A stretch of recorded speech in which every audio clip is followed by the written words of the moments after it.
Aloha! Welcome to Truth in Movies. I'm JayDreamerZ. Thanks for joining me. We did Back to the Future Part 1, and although they never intended to make a sequel, 2 or 3, they did because the movie resonated with so many people. So we're going to break down Part 2 today and save Part 3 for later. I hope you guys are ready because there's a lot of esoteric symbolism shared in this movie. I'm going to break down all kinds of word origins. So grab some popcorn, grab a drink, and let's jump into Back to the Future Part 2.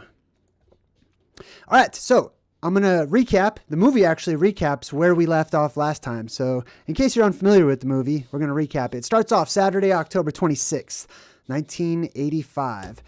Now remember, Marty had just went back into 1955, fixed all of the bad stuff that happened in the past, and then he went back to his present day in 1985. But right at the end, it shows you that he gets this brand new black truck. He opens up the garage. He sees his girlfriend. Wait a minute, Jennifer. She says, "How about a ride?" And he looks at her and says, "Let me look at you." But if you're a fan of Back to the Future, you know this is not the original Jennifer. This is a totally different person. And she said, and Marty's like, "Wow, let me look at you." I think this is really interesting, not just because, you know, they had to get another actress because of whatever, but this plays into time travel and how things can mess with time.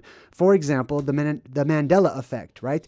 Many of us have been Mandela affected, and we see things that have been changed where we know we have clear memories that they used to be something altogether different. Sometimes it's logos, sometimes it's something small, but other times it can be people, actually. She says, "Are you okay? Is everything all right?" And that's kind of how some of the people who have noticed these changes going on in our world, where things are not the way they used to be, that's how they're treated. People are like, "Are you okay? What's wrong with you?" Or "You're acting kind of funny." But I think the movie touches on that. Doc comes in, but wait a minute. Doc rushes in, but wait a minute. Is this Doc? Let's take a closer look here. Or is this George Washington? This is actually one of the stunt drivers that drove in wearing a terrible wig. I just thought I'd share that. So Doc pops out of the car. He's like, "You got to come back with me. Back to the future." This entire scene was redone. This isn't like the original scene that they're just playing over. And you can tell because when you look at Doc's face, check this out. Look at this picture right here. Pasty, pale, white skin. If we compare it to the original memory of Marty and his real girlfriend, Jennifer, on the real timeline, Doc was more tan looking, right? Look at the difference between the two. He looks like a ghost he looks more like Uncle Fester, like the color of Uncle Fester on this one. Hey, thanks everyone in the chat for letting me know that the volume's okay and everything. So yeah, Doc has changed a little bit. It's going to explain why here in a bit. Now, Biff comes out. Remember, he used to be a bully, but because he got knocked out and put in his place, as bullies should, he changed. He becomes very wimpy and weak, and he's like, "Oh, hey, Marty, blah, blah, blah." But on the inside, he still has that remnant of that red, what I like to refer to as the red plasma, basically bad people. And as you can see, he wears green on the outside, but you see right there how there's red right on the inside. For me, I feel like they use these colors purposefully in the movies to drop us some hints. On the outside, he's green, which is the heart chakra, which is love and light and things like that. But on the inside, he's burning red. He's still the same old Biff. And we're going to see that in this movie. So Doc is like, you got to go to the future with me. Your kids are all crazy and messed up. So they take off into the time machine. They go up into a storm. Now, before there was no storm, but in the future where they end up, there's a storm in the sky. It's terrible weather. They're flying through the sky. You see all these flying cars too. I believe that there will be flying vehicles and that there are flying vehicles, jetpacks and helicopters and drones and stuff, right? But an actual car flying up into the air, I think many of us thought way back in the 80s when this movie came out that there might be flying cars by the year 2015. We can clearly see that there's not. So if it's symbolic, I would say it's symbolic that they're in a storm right now and they're showing all of this debris, basically, from the plasma apocalypse. As we talked about in the first movie, right? How Hill Valley represents the land at the North Pole, and how traveling through time symbolically represents surviving the apocalypse and ending up either in a different situation in the same Earth, or leaving this world, getting sucked up or flying out of the exit hole and arriving in an alternate Earth. Supposing that there are alternate Earths out there that are exactly like ours. It's just that they have different timelines because they're reset at different times and they have built up a different level of technology and morality and things like that. So the cars are all up there in the air flying around. It says Courthouse Square exit. And as you can see, that sign is also green. See that one right there? The Courthouse Square sign is green because the Courthouse Square represents the land at the North Pole, and the North Pole is almost always represented by a green light because of the aurora borealis. All right, so they take off. They go to October 21st, 2015. To them, the future. To us, the past. So it's interesting when they make movies like this to see what they were close, what they got right, and what they didn't really predict accurately, right?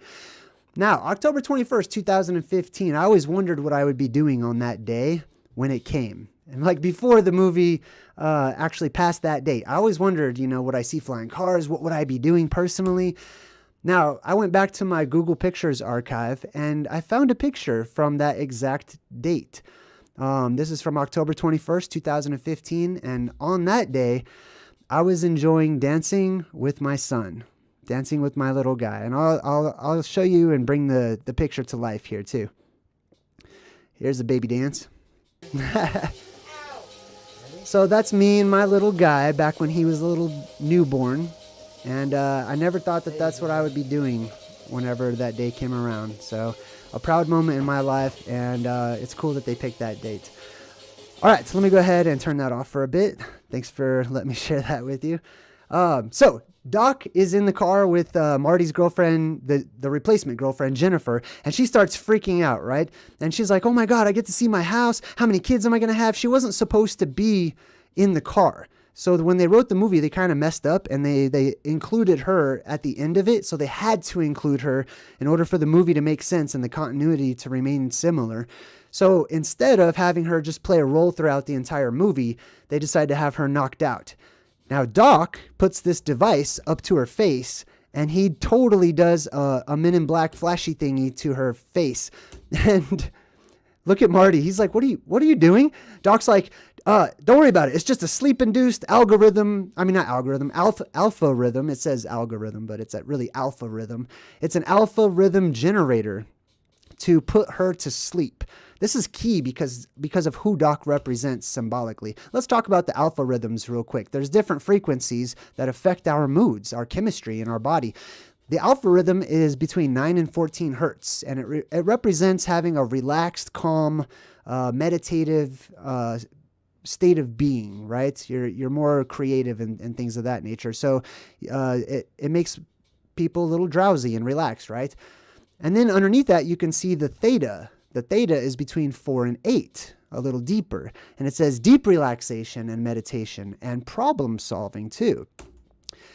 So if we look at the alpha rhythm definition, it says the normal electrical activity of the brain. Normal electrical activity when conscious and relaxed.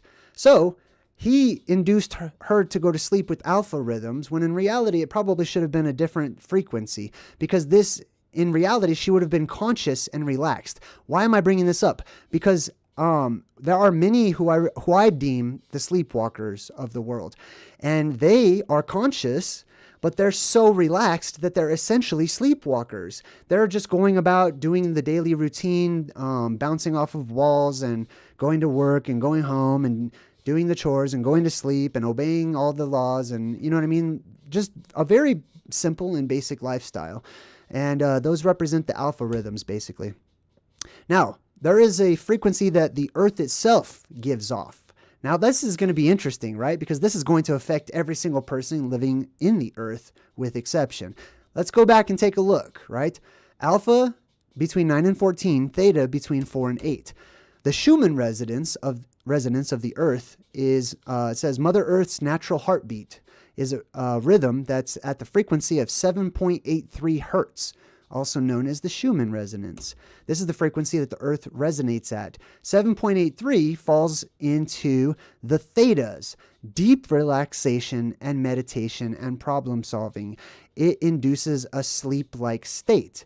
So if you were with me whenever I broke down They Live. Remember They Live, when they put on the truther glasses, etc., and they could see the world differently, right? There's also a machine that they point out, various satellites and drones and stuff, that put out this sort of frequency that induces people to sleep while conscious. They look like they're awake. They look like they're walking around. And that's why you hear so much of the truther population talk about being woke and waking up and the awakening that is happening in the world. Now, let's go a step further and look at the beta rhythms. 15 to 30 hertz. Now, that's completely awake, normal, alert consciousness. Like, you're totally awake. You're not in sleep mode at all. I thought those were interesting to share. So we go back to Doc, and he's like, well, the reason I did this, she was asking too many questions. So she's asking too many questions. Does it sound familiar, right? I'm not saying Doc's the good guy or the bad guy, but I'm saying it does sound familiar. She's asking too many questions, so I put her to sleep, right? Which also reminds me of Dark City, another movie that we've also broken down together. The people who ask too many questions in Dark City are put to sleep by these pasty-faced, pale-skinned white guys with gloves and hats and stuff. So we go back to Doc, and he's like, I couldn't just leave her there with that information. You know who agrees? Yeah. That would be, well, I'll tell you in just a second. He says, I couldn't leave her there with that information. I had to do something. She saw the time machine. She saw it. I couldn't just leave her there with that information. The Men in Black are like, we understand. Totally get that one. No problem. He says, don't worry. She's not essential to my plan.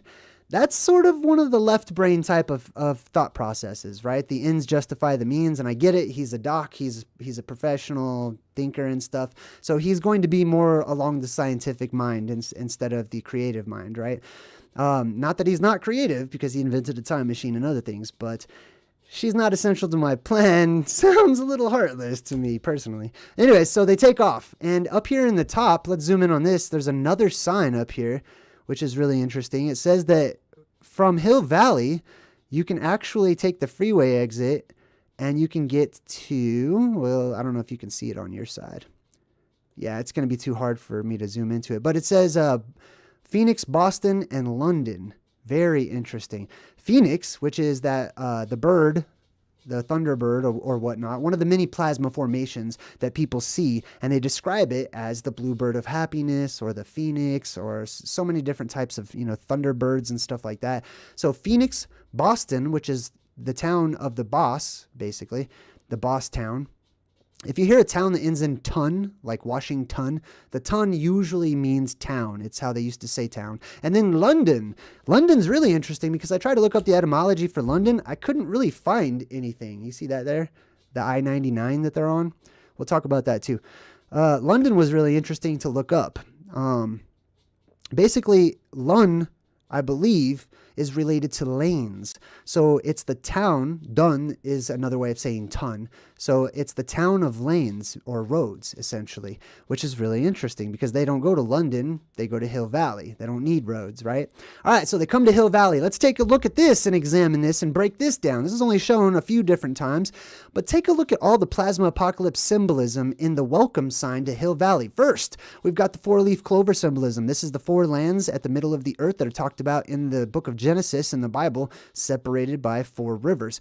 Then you've got the El, which is El, or also another word for God or mighty leaders. Then we've got the tree. This is a tree of life, basically, symbolically speaking. The circle, the eye in the sky. Another one that which is the cross, and then the circle in the middle, also representing the North Pole. This one right here represents the eye in the sky, or the wheel in the sky that keeps on turning. It's depicted in many different ways. It's the six-pointed star, etc. Then you've literally got an eyeball right next to it. And then the letter K, which is A, B, C, D, E, F, G, H, I, J, K, the 11th letter in the alphabet. So L and then 11, right? Interesting. All right, let's move on. So they land in the future this time, but it's still pouring down rain from the storm. The storm represents the plasma apocalypse. Usually when people time travel or you know, they transition in the movies at least from a normal type of world or event or situation to one that's more extreme or fantasy-like, there is a storm involved or lightning or something similar, symbolically speaking. So they get out, the storm stops, and he's like right on the tick. So they can manipulate the weather in the future.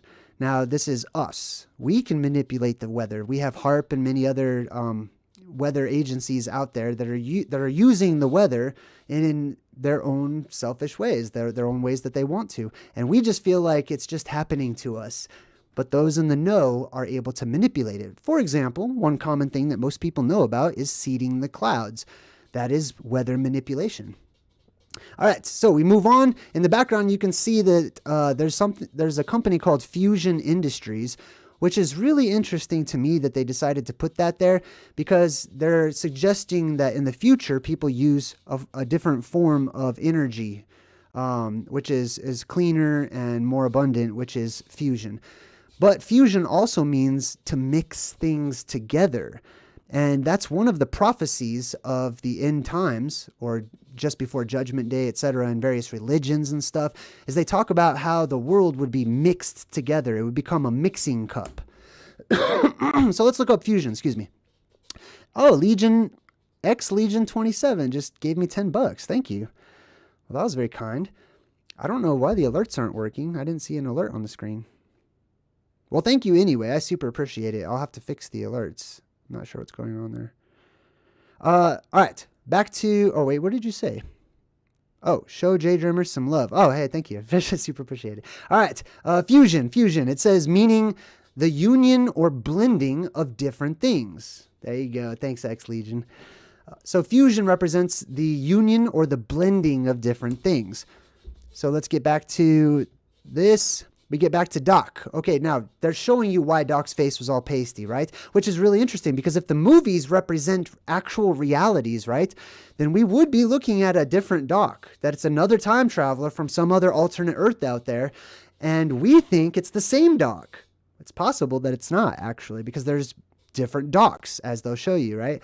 So he says, oh, I went to a rejuvenation clinic, and he tears off his clown face, basically, that he's got put on, representing those beings that fall into our world or fly into our world or float down into our world after an apocalyptic situation. When the windows of heaven and the doors of heaven open, that's when those alien type creatures, angels, gods, etc., they fall down, they float down, they come down into this world. And that's kind of what they're showing you at the beginning of this movie.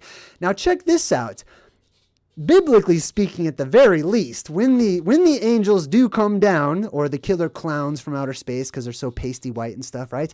One of the first things that they're noted for doing is checking out the human women. At least the males do, right? So what does Doc do? He busts out his little spy camera, his little Viewmaster, or whatever that is from the future, zooms in, and pow, he's checking out some chick. Well, wait a minute. Maybe he's not checking her out. I know he's actually looking for future Marty McFly Jr., right? But there's Marty McFly Jr., and there's the girl, and I don't see that he's taking the focus off of her at all. They show you this throughout the movie. They I mean, not just this one, but the last one as well. They have a little bit of overkill on the sexuality for a family film, and I think that that's of interest and of note. So Marty McFly keeps on going, and you see another chick walk out, and they're purposefully choosing women that are well endowed in their chest, right? Now, the reason for this, if we take a little look longer, and then Marty too, by the way, I don't feel like Marty would. I don't know. Personally, I don't feel like Marty makes a good boyfriend. I feel bad for Jennifer, mostly because Marty is checking out other chicks throughout every single one of these movies. It's crazy. But let's talk about why they're showing these women walking out. Look down behind my head here, and I'll show you. I'm going to zoom in a lot so you can see it. Sale on now. 1 week only. Breast implants. Isn't that something, right? Now, I do have a theory for that. I know that there's people out there that would just chalk it up to, oh, Hollywood's perverted and they're just trying to show you nasty stuff or whatever and trying to get you to think in a more dense or base mindset, right? Not that there's anything wrong with sexuality. I'm just saying that it's, everything in moderation, right? Anyway, I believe that it's symbolic, and it has to do with the word or a particular word that describes that area on a woman's chest. And it's spelled with 2 T's, and it's symbolic. And you're going to see it throughout this movie. They reference the tet. It is T-E-T, but the vowel doesn't really count in the older languages, but it's 2 T's together. Tet, which represents, as you've seen in some of my other breakdowns and my other videos, the tet is a circle with an X in it. Watch for that. You're going to see a lot of X symbolism here, and especially 2 X's. 2 X's, the ancient symbol for the X, or it meant a mark, basically. And it was the letter Tav. It was T. And 2 Tavs in a row was 2 X's in a row, the double cross. You're going to see that in this movie too. All right, let's keep on going. All right, so Marty McFly Jr., right, Marty's son, he's off making a call to some gangsters who are going to try to get him to commit some crimes. Marty puts on the sweetest shoes I've ever seen ever. These are the cool. That's why I took a picture. I love these shoes. They're just super cool. Also, Nike means victory. I believe, according to my research so far, that it implies victory over the apocalypse, that it implies that those who bear the symbol of Nike or the victors or the hook or the swoosh and things like that, that they are survivors. And that's one of their brands. They are branded survivors of the apocalypse. Okay, so we take a look at the newspaper and we see, this is a newspaper from the future, that Marty's kid is going to get in trouble for helping them, the gang, to commit a crime. I wonder, did I zoom in on that one? I think I'm going to zoom in on this one in just a bit. So let's let it play. So he's like, yeah, your kid is already on his way to prison, basically. The justice system works swiftly in the future now that they've abolished all lawyers, right? And he does his crazy doc look or whatever he does. So they abolished all lawyers in the future. I believe that this is true. Okay, I believe that we go into a fluctuating state up and down when it comes to judges and the legal system and how we clean our own house, basically, right? I believe that right now we live in a corrupt state, or the world exists in a corrupt state. Therefore, the system is corrupt, and therefore the judges and the everything that the system touches has an element of corruption to it. Basically, it's not the way that it used to be. That being said, although I am more of like an anarchist and I believe in the law of the land, the way it used to be in the old West, which we may get to, that was more like what he's talking about. They've abolished all lawyers. Like they handle their business themselves. So Marty says, oh, this is heavy. Now they're in the future, and things are heavy in the future, as we talked about. As the world fills up with pressure, that pressure causes things to become more dense, and in turn causes things to become heavier. One day that pressure will be released, though. Don't worry. The pressure will be relieved, and everything will weigh much less, basically giving you superpowers. Now, he says that completely destroys your entire family.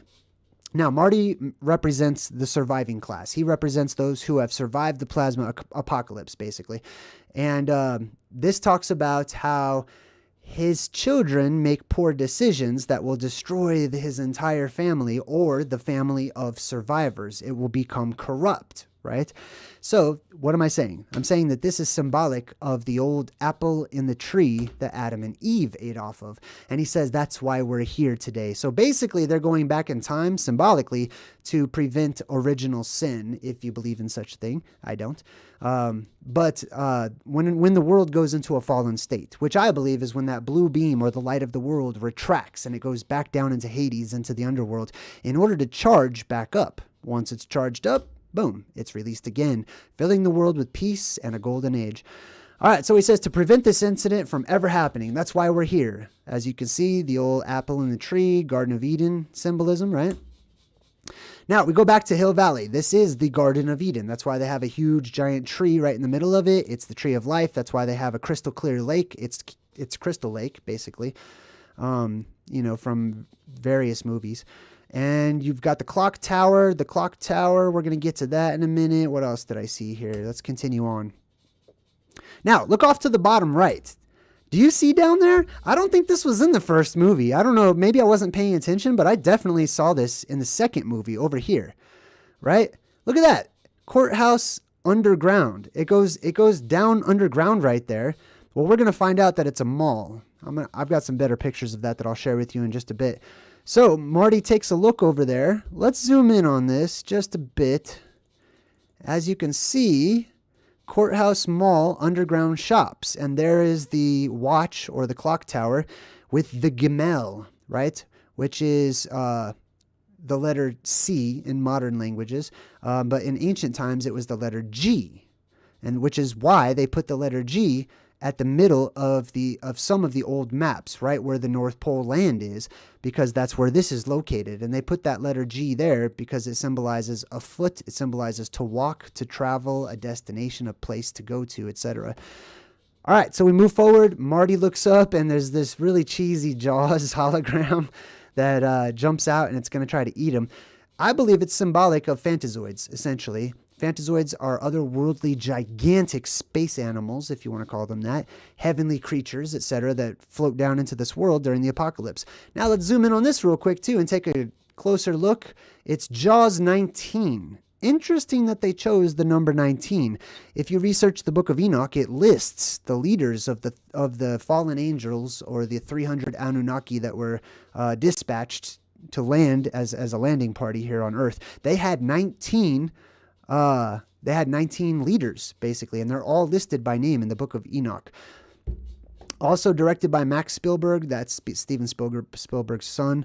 Hollow, Maximum Hollow, in the place that represents the North Pole. It's hollow. There is an entrance into the inner earth. All right, so he tries to duck out of the way of the holographic Fantazoid symbolism there. And when he looks up and sees Mayor Goldie Wilson, or no, I'm sorry, he's not a mayor. Goldie Wilson III. Can't remember why I took a picture of that one, so we're going to move on from that.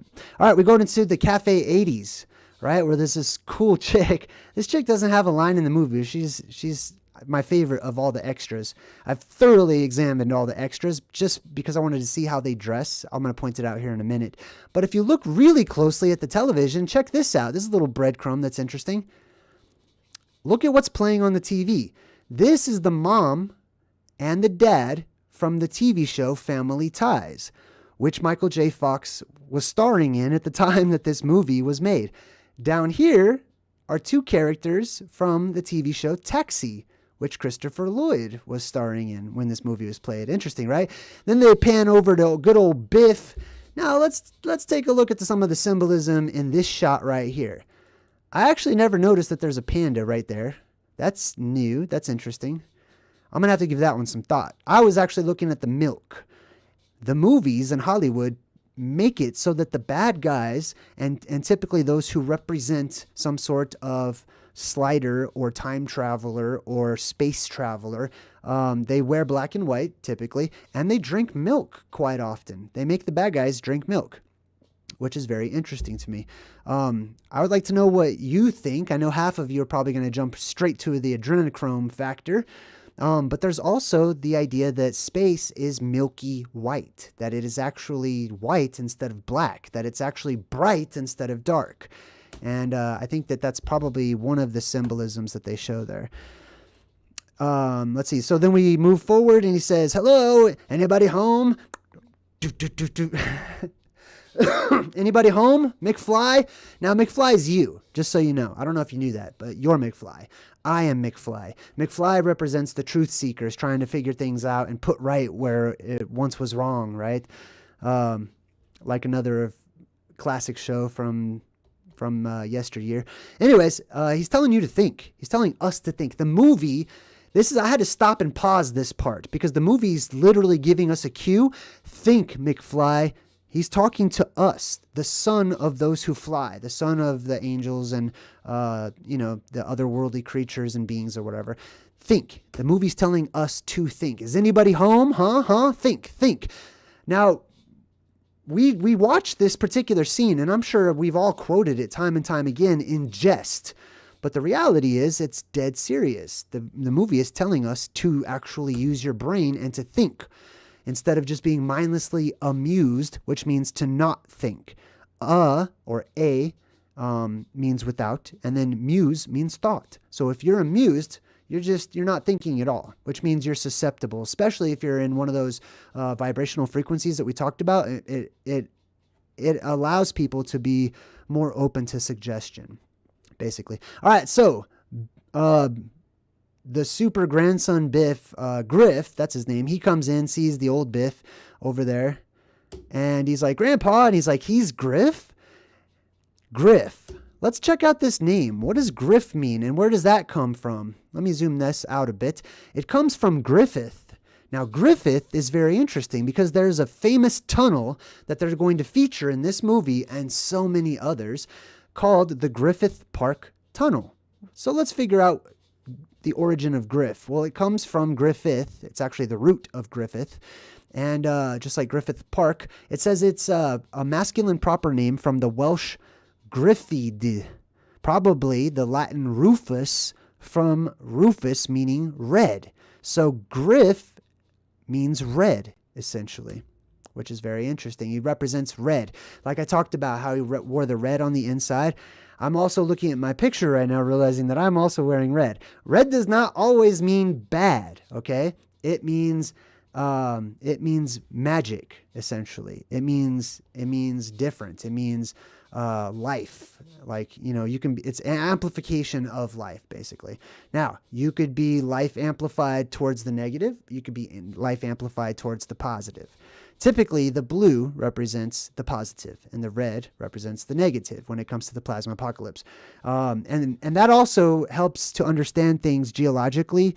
When you consider that all of this electricity, this electrical charge comes down from the heavens from time to time cyclically, and it is negatively charged. That's very important when considering how lightning works and how there's positive and negative forces that are acting upon one another to help shape the world that we live in, to terraform it. I'll talk about that another time. All right, so griffin is also related, like the bird. Means bird of prey, fabulous bird of Greek mythology, with the head and wings of an eagle, the body and hindquarters of a lion, believed to inhabit Scythia and guard its gold, named for its hooked beak, from the Latin gryphus, a misspelling of gripus, a variant of grips. It means griffin from Greek grips or gripos. A griffin or a dragon, literally curved or hook-nosed. So now we're also tying in the red symbolism to the hook symbolism that we talked about so many different times. The hook representing the pole or the rod of light, the sky beam that shoots up out of this world and then separates a little closer towards the firmament, creating what looks like a hook, a tent peg, etc. in the old languages. And I believe that that's actually where we got our letters from too, or our alphabet. Now he looks up and sees Wild Gunman, a video game, and some kids are back there and they're like, oh, I got it working. That kid right there is Frodo. I don't know if you guys noticed it, but that's Elijah Wood. And he's trying to play Wild Gunman. So Marty takes it from him. He's like, pow, pow, pow. He's totally showing off his video game skills, which is also hearkening to the next movie, which is in the Wild West. It's a Wild West setting. Marty's going to replay this exact same scene, but in reality using a real gun. It's also interesting because the main character in this Wild Gunman video game is called Mad Dog. And he has to fight Mad Dog in part 3, as you'll see. Now the kids and Frodo they're like, that's like a baby's toy, right? That's how technology works, right? As it improves and stuff, it's less impressive as we go. But when it first comes out, it's like magic to us because we're less familiar with it. We have less knowledge. We've been taught less about how these things work, specifically electricity, telepathy, etc. All right, we go back to Griff and the gang outside the Cafe 80s. And Marty has done the same thing he did in the first movie. He totally borrowed this kid's scooter, but it's a hoverboard scooter. So he rips it in half, totally breaks this kid's toy. And he's trying to get away on his hoverboard, right? And then they say, hey, those boards don't work on water, right? Because Marty gets stuck on the water. Now let's take a look at their boards because this tells us a lot about the characters, right? Specifically the gang members. Now let's go back. This girl right here, her name is Spike. Let's take a good look at Spike real quick. Spike has a red nail through her eye.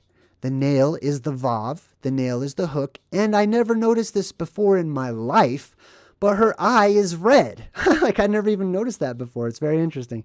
So that is the Vav symbolism, the hook symbolism, the number 6, if you'd like as well, and also the one eye symbolism, the evil eye, the red eye in the sky that opens up, bringing forth the apocalypse.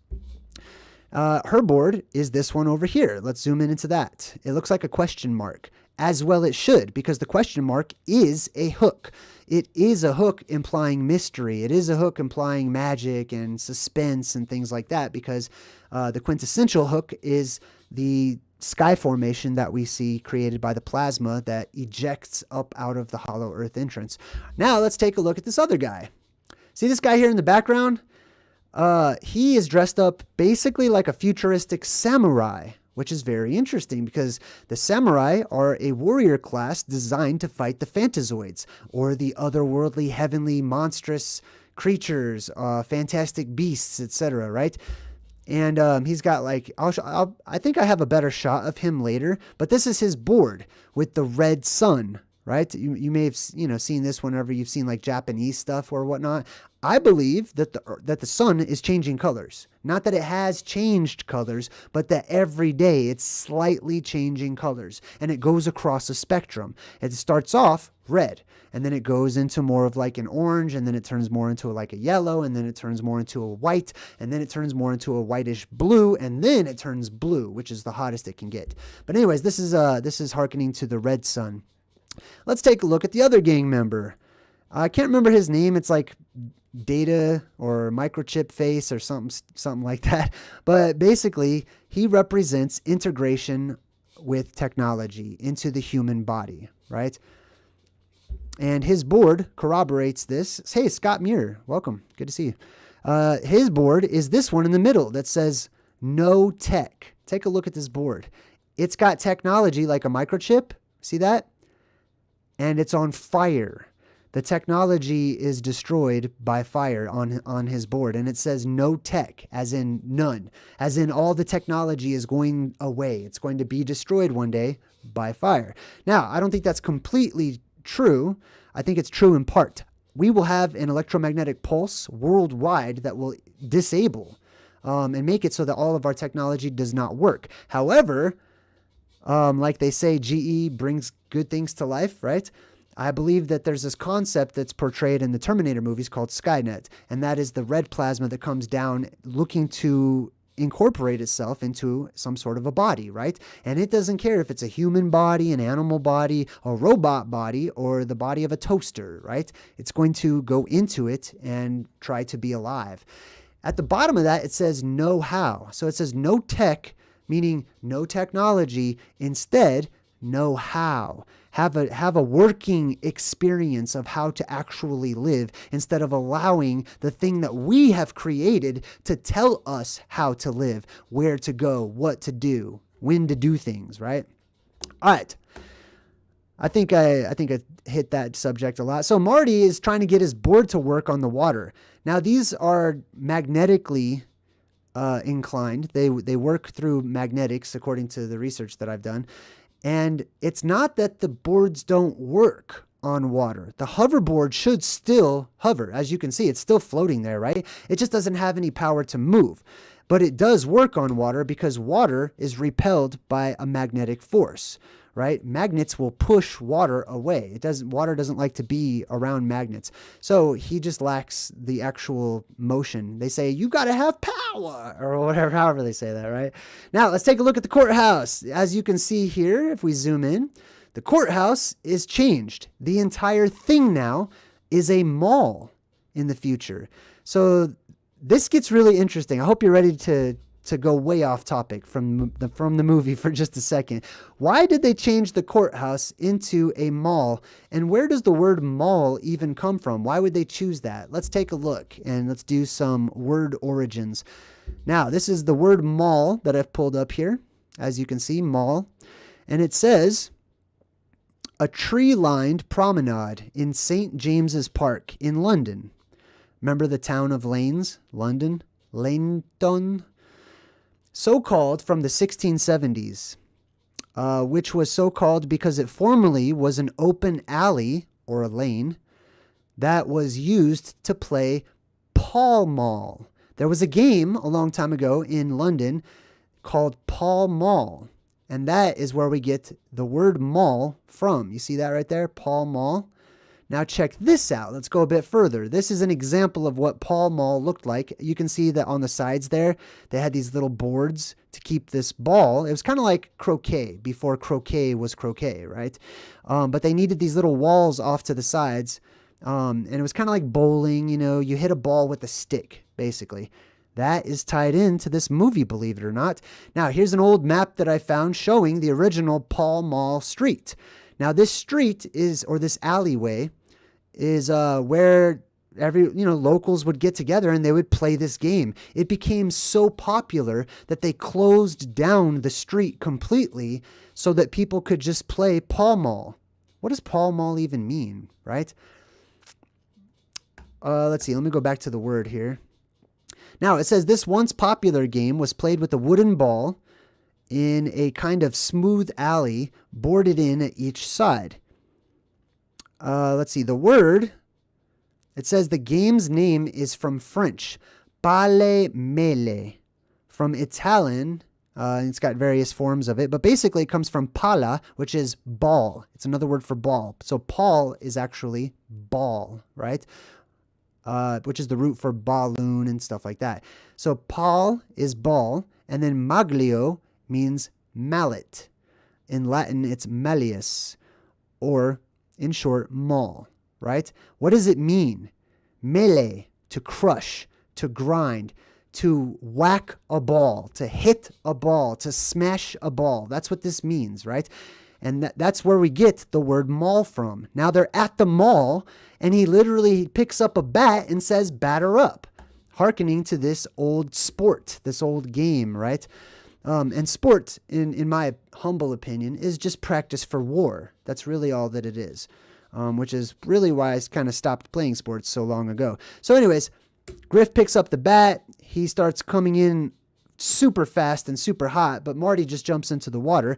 So the bad guys all fly into the windows, breaking the windows in between those columns right there. The glass breaks and Marty pops up out of the water. Now check this out. Did you ever notice this before? Look where he is. He's directly in the water in front of the courthouse.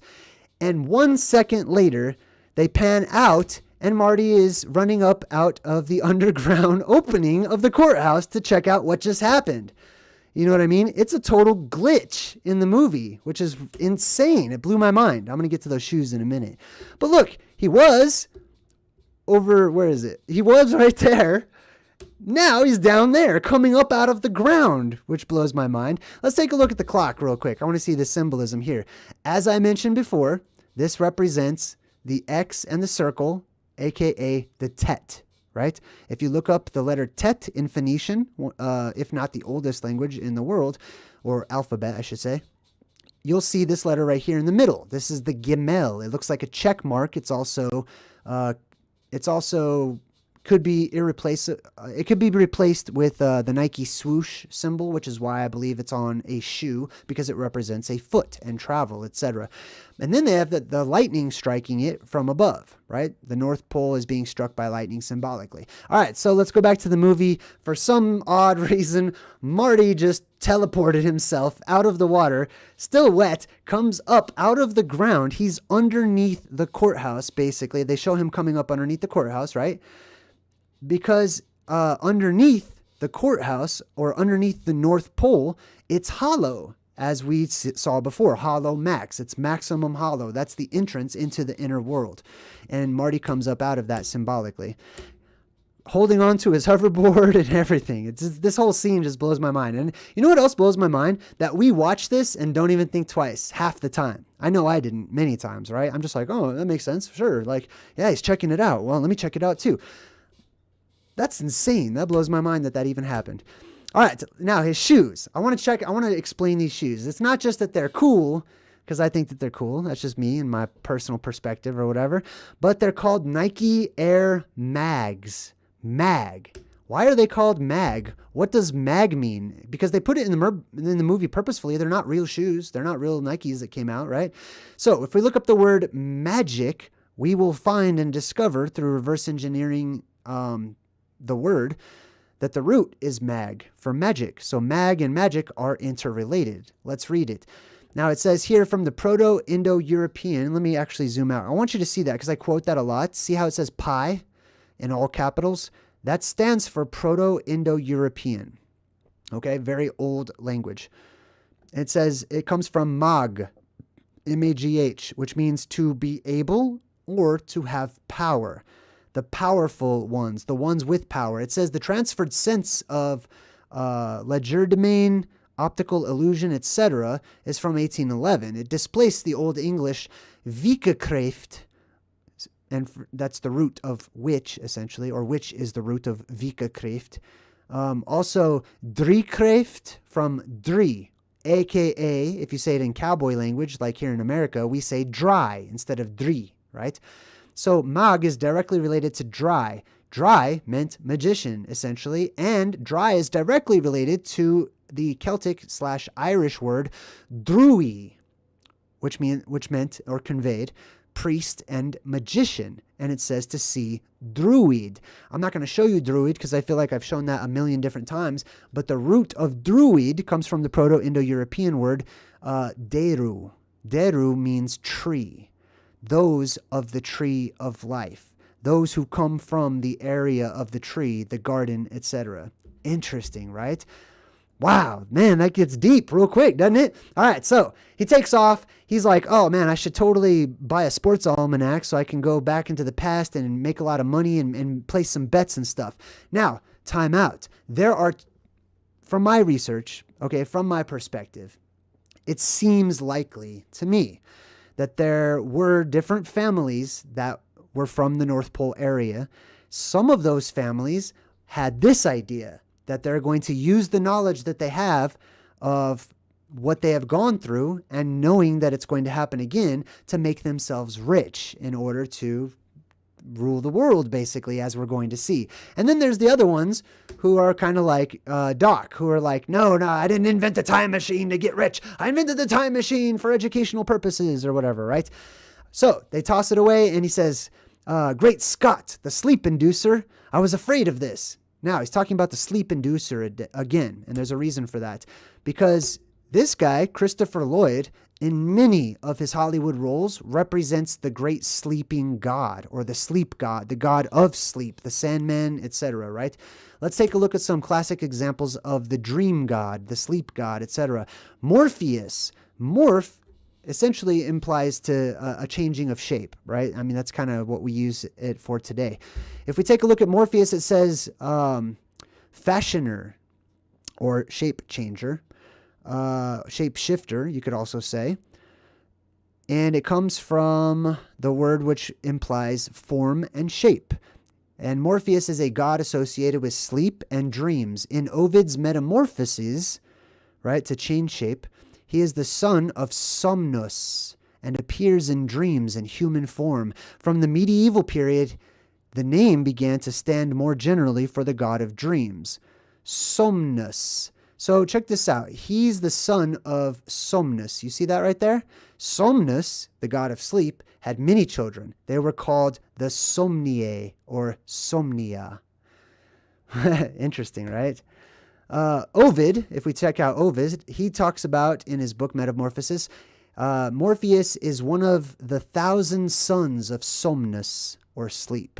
His name derives from the Greek word from sleep, basically, and has the function was to appear in dreams in human disguise. So basically, when you see Doc, that is the god of sleep or the god of dreams in human disguise, which, by the way, is classic. There are many descriptors of the ancient gods as being shapeshifters and being able to take on human form. This is an interesting breadcrumb. If you read in the New Testament and the Bible, some of the new Christians at the time, they were out trying to, spread the good news and whatnot. And some people actually thought that they might be some of the gods themselves who had shapeshifted into human form. And they reference that. So it says, according to Ovid, no other is more skilled than he is in representing the gait, the features, and the speech of men, the clothing also, and the accustomed words of each he represents. It's interesting that they say the clothing because Doc seems to be unfashionable, but I'm gonna tell you why he's actually very fashionable in just a minute when we see the rest of the people in the future. Like the other gods associated with sleep, Ovid makes Morpheus winged. He has wings because he is seen up there in the sky in the form of a plasma formation. Ovid called Morpheus and his brothers, the other sons of Somnus, the Somnia, dream shapes, saying that they appear in dreams, mimicking many forms, and Ovid gives names to two more of these sons of sleep. One called Lyklos, which means like by the gods, but Phobetor, or frightener, which is where we get phobia from, he was called Phobetor by men. So, but the gods called him somebody who is like us, basically, which means like. But humans called him someone to be afraid of. And it says that he takes the form of beast or bird or the long serpent, and phantazos, fantasy, which is where I came up with the word for Fantazoid, those creatures that we only can conceive of these days in our fantasies. All right, description. Here's another one. So we talked about Morpheus. Here's a quick side note about Hypnos. Hypnos is usually the fatherless son of Nyx, also meaning night. So Nyx means night. It represents the dark city, the dark world that we live in, underneath the canopy of the sky, blocked off from the light of the heavens. Hypnos is usually the fatherless son of Nyx. That means if he was fatherless, that Nyx was a virgin. That's the implication, right? Although sometimes Nyx's consort, Erebus, the darkness, is named as his father. His brother is Thanatos, aka Death, which is where Thanos comes from in the Marvel movies. Both siblings live in the underworld, or Hades. According to rumors, Hypnos... I blocked it off. Damn, my bad. Did I fix it? No, I didn't. But anyways, Hypnos lived, and it associates him with forgetfulness and people forgetting and stuff. So sorry I blocked the rest of that off. All right, so they pick up the newspaper. Let's examine the newspaper. This newspaper changes because they have changed what happens in history, right? Let's take a look at the top. Slam ball playoffs begin. As we talked about, Paul Mall. literally means slam ball. That's where we get the word mall from. Why is it called a mall? Because they blocked off the main area where people, the main walkway, right? So that cars and stuff couldn't drive on it. And it was right along the promenade where there's all these shops and stuff. So one of the best places to set up your business or your shop or your wares or whatever was right next to the sports that are happening, where everyone's getting together to watch it all happen, right?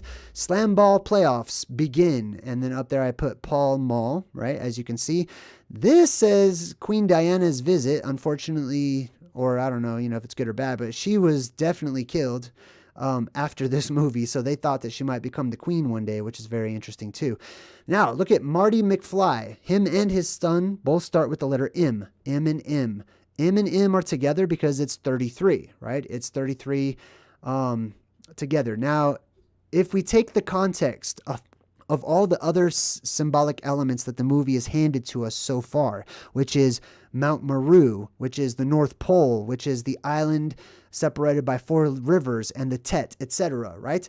We can incorporate the number 33 because there are some ancient scriptures where people discuss Mount Meru, aka Rupus Nigra, as it was known in alchemy and by alchemists. The Black Mountain, basically, or the Black Cliffs, I should say, the Cliffs of Insanity. It was 33 miles in circumference, 33 miles exactly. Now, what's this thing I circled down here? I wonder if maybe it's related to the plasma apocalypse. Let's check out this little part. I read all of the newspapers in this movie. All right, but it says, but apparently McFly set off a pressure-sensitive alarm system. So we've got pressure being set off, or pressure and an alarm symbolism. Basically, it's plasma apocalypse. The pressure is released, right? All right, so the picture changes, and it shows Griff and his gang, and they all go to jail. Just for fun, let's take a look at some of these other little side articles. I don't have a lot about these, but it says thumb bandits strike after amputating the thumbs of hospital patients. So people are cutting off other people's fingers in the future. That's symbolic of the plasma fingers from above being cut off by the electromagnetic dome once it goes back up. Man killed by falling litter. So there's going to be litter up in the sky that will float back down. Not all of it will get sucked up or sucked out. Tokyo stocks up. They stock up. They prepare. They're getting ready for something, right? Swiss terrorist threat. I don't really have much for that one. I think Marty McFly was supposed to be in Switzerland later on in this movie. His stepdad says that. Shredding for charity. That's related to like Freddy Krueger symbolism and stuff, and the fingers coming down and shredding and stuff. President says she's tired. It's a female president. That is symbolic of the female energy coming to power in this world instead of the male energy. Which is very likely that we'll probably see a female president before the apocalypse comes. Let's see, Queen Diana we talked about. There's some other stuff in there, but we're going to move on from this. All right, so they just left Jennifer in the ghetto, in this area, in the alley, by herself. Doc's like, oh, don't worry, she'll be fine, she'll be fine. She's not fine. She's immediately picked up by the future cops. Not good. Especially given that they don't have lawyers and stuff like that. Or maybe that is good. I don't know. But he's like, now listen to what he says here. She's going to go back home to her future house where she lives in the future. And Doc says Jennifer could conceivably encounter her future self. Now, if we step outside of the concept of the movie's time travel and how like we can blip through forward and backward in time and stuff, which I love that. I'm not convinced of it yet, right? But I'm not denying it, okay? I'm not a time traveler denier or whatever. I'm just saying I have an alternative idea symbolically what it may represent physically and actually in our multiverse that we live in, or fractalverse. So if Jennifer goes home and sees her future self, she's actually in an alternate Earth right now, symbolically speaking, right? And she's going to see her alternate Earth self. So Doc says, I foresee 2 possibilities when this happens.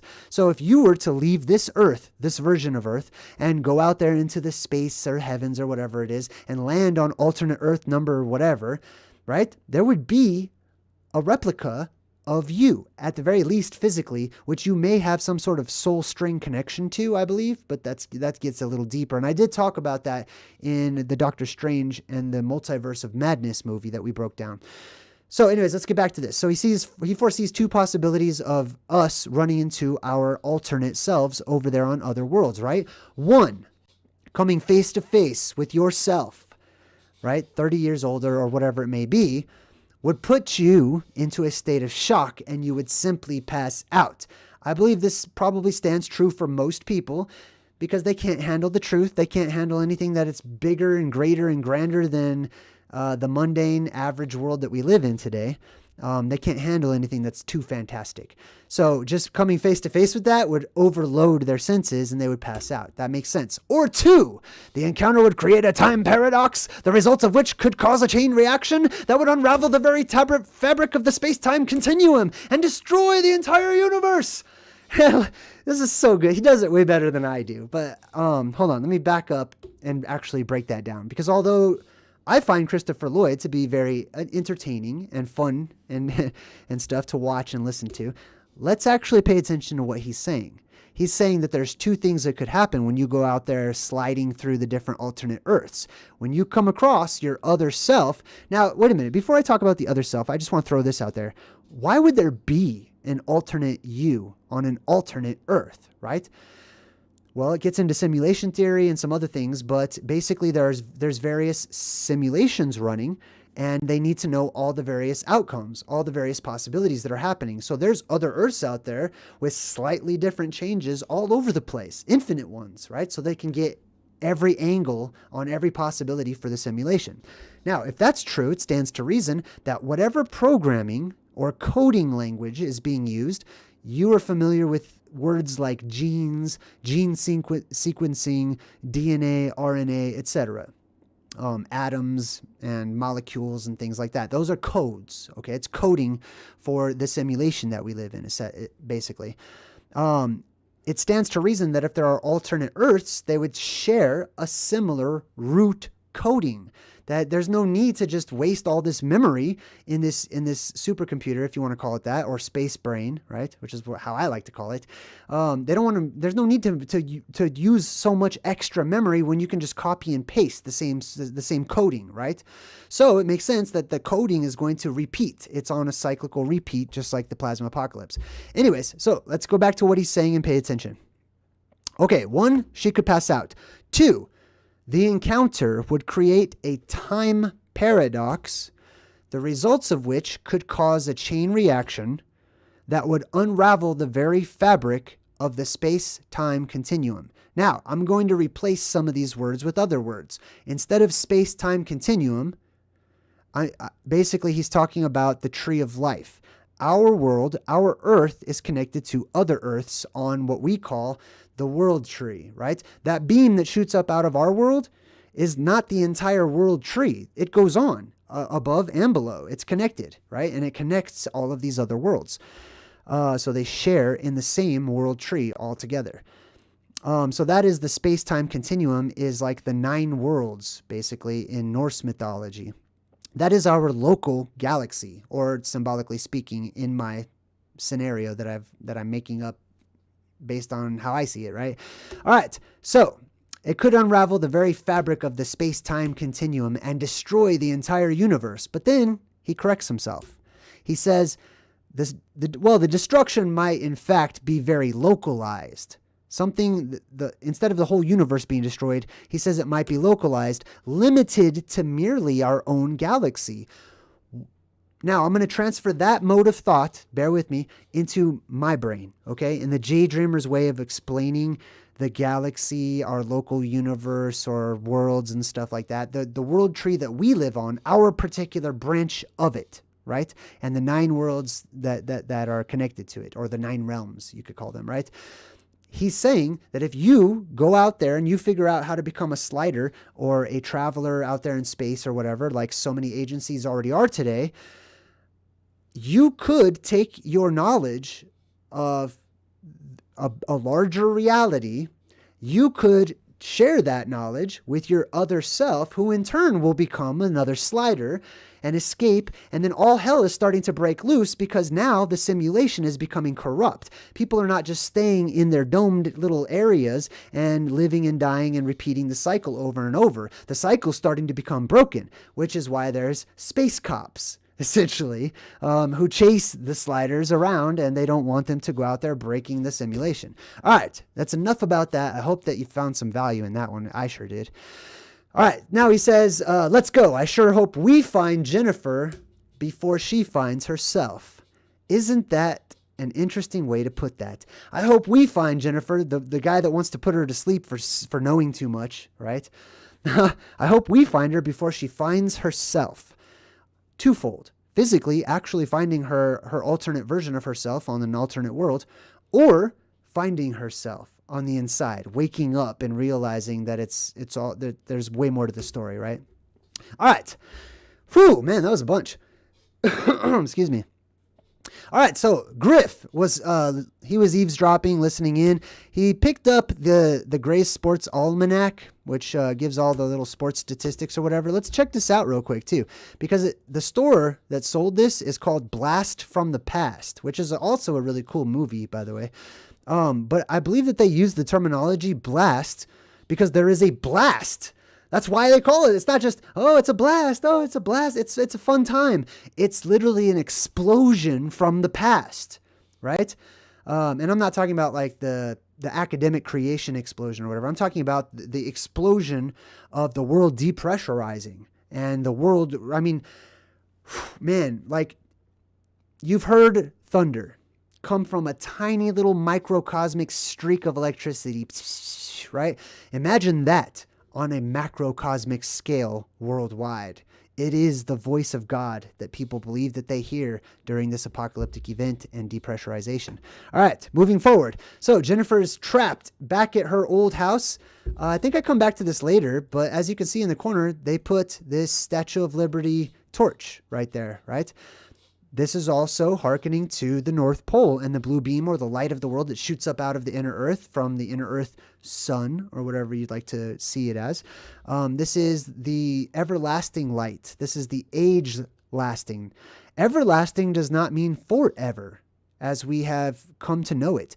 It does not mean without end, never stopping. It means for as long as an age, for as long as an eon, this light burns everlasting, or this light burns for an age. This light is what determines how long the age is, for however long it's there, or for however long it's gone, from one age to another. We know this because this is the torch that you're not supposed to ever put out. You always want that fire to go. You always want that light to be put in. And symbolically, people can internalize it, and they can say, oh, don't let your own little light go out or whatever, which is true. Totally true. But it's also physical. It's also a real physical reality in the world. Now, let's get deeper, shall we? Are you ready? Now, Marty's dad, who is not really Marty's dad in the movie. This is a totally different actor. The real actor who really played Marty's dad that I loved, I thought he was the best actor in the entire movie, actually. They didn't pay him as much as they paid Marty's mom. So he's like, I'm not going to be in your movie then. So they paid some other dude to look like him. So the other actor basically sued them and got paid anyways. But we're going to focus on this Marty's daughter in the future. Okay, so this is Marty McFly Jr.'s sister in the future, 1985 Marty's daughter in the future. Now, let's point out something obvious. This is a man, okay, dressed up like a woman. In reality, the actor is actually Michael J. Fox, dressed up like a girl. He's got a wig on. He's dressed up like a girl, right? Which was way more along the lines of taboo, like when this movie actually came out, and before so, obviously. But as we progress, or as we move forward, times are starting to change, and the energy in our world is going into flux. It's going into flux because we're getting closer and closer to the event where the world depressurizes. There are certain signs that have happened over and over and over again that tell us that that time is near. Now, I believe personally that a lot of people have misinterpreted the rise of homosexuality and correlating that with just evil itself. I don't think so. I believe it has to do with energy. The energy or spirit of people is also in flux. It doesn't know. I don't want to say like, I know it's a touchy subject or whatever, but basically, that's what it represents. Okay. That's why we have a rise of homosexuality. Now I know I've had comments in the past, so I just want to address it real quick. Okay. some people have said that like, oh, homosexuality has always been the same. It's always been the same number of people who are homosexual or whatever spectrum. I know there's a huge spectrum out there, right? And whatever, to each their own, okay? I support you making your own decisions in your life, and I will make my own. But I don't agree with that. I don't believe that there has always been the same number of homosexual people or straight people or whatever, right? I believe that everything is in flux. It's flowing. There's a rise and there's a neutral and there's a fall, right? We tend to see a rise in homosexuality and that spectrum and that mixing and stuff. And it transcends sexuality. It goes into all areas of life. If you look around, you may notice it, right? All right, I feel like I've explained that one pretty well. Hopefully people don't, take what I'm saying the wrong way. Now, why is this character so important? Let's take a look at what she is wearing, which is blue, okay? A baby blue, a light blue. She is representative right now of the goddess of wisdom, which is the light, the baby blue, whitish light that shoots up out of the inner earth that I've been referencing this entire time. How do I know this? Let's take a look, okay? There's a lot of elements happening here. Look at the belt, okay? That is pointing at her belt, just so you know. It's got the number 8 on it, and it's written in an interesting way. It's actually more block style, just like this, so I drew a picture of it. Where does this come from, and how does this tie into the blue beam and the goddess of wisdom? Now, I also actually, I want to finish talking about homosexuality real quick, just because it's pertinent to what we're talking about. I know many of the truth seekers in this world have had a time in which you're walking your path and you come across the idea that the bad guys and the Illuminati and the Masons, etc., that they're all just perverted and they just want, men to be part man, part woman, and women to be part man, part woman, and they want to just mess it all up, etc. I get that. I've been there too, myself. But if we rise above the physical and we look at and consider this as being symbolic, at the very least, to many of those agencies, it's symbolic of something that has no sex and can be interpreted as masculine or feminine, dependent upon the perceptions and experience of the watcher, of the observer, right? So that's why they show you this, because quite often those plasma formations in the sky are seen by some to be feminine and have feminine qualities or exhibit feminine features, right? And sometimes they seem more masculine. And I believe that that's where that comes from. Anyways, this is exactly like this. You see the number 8 there? This is a clip from 21 Pilots, Nico and the Niners. And they have that same exact color, the baby blue whitish color, and the same number 8 in that same block pattern. Where does this come from, and why do we keep seeing it? Well, first let me break this down. This is neat. This is a little off topic, but it's also related, right? Because they put these same elements in the movies. So let's zoom in a bit. We've got, this is the intro to Nico and the Niners, and it says Nico. I crossed it out and I put survivors because it's the same as Nike, the god of victory or being victorious over the plasma apocalypse. So the survivors and the Niners. 9 is the Tet. The Tet is the 9th letter of the original alphabet, and it's represented by the circle with the X in the middle. It represents the land at the Garden of Eden, or the land at the North Pole that was depicted on many ancient maps, and it is called Tet, T-E-T. Also spelled, the root can be tit, tot, all kinds of ways. It doesn't matter. What matters is those 2 T's right next to each other. So the Tit-on is a tight-n. The tit-on, those of the tit or tet, or this symbol right here, those who hearken and come from or are seen in the area of the Arctic, the inner Arctic circle, basically. And then Tatar, the Tartarian, or as some people mistakenly call them, Tartarian, which is not what it is. Their names are the Tatars, or those who are from the Tet, light beings from the Tet. Ar actually means, it's and it means like light. So the light of the Tet, or those of the Tet, right? Now, we go over here. The letter T, like I've explained already, is the Tav. It was an ancient symbolism in X. And the X was sometimes written like this. Sometimes you could turn it this way. It doesn't really matter. It's an X. It's a mark. That's what it means. Two T's is two X's in a row.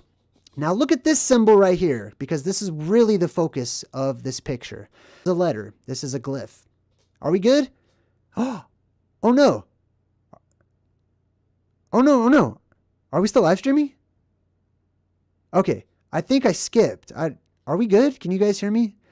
I'm going to take a quick looking into the chat. I just want to see if we're still good, because I looked up.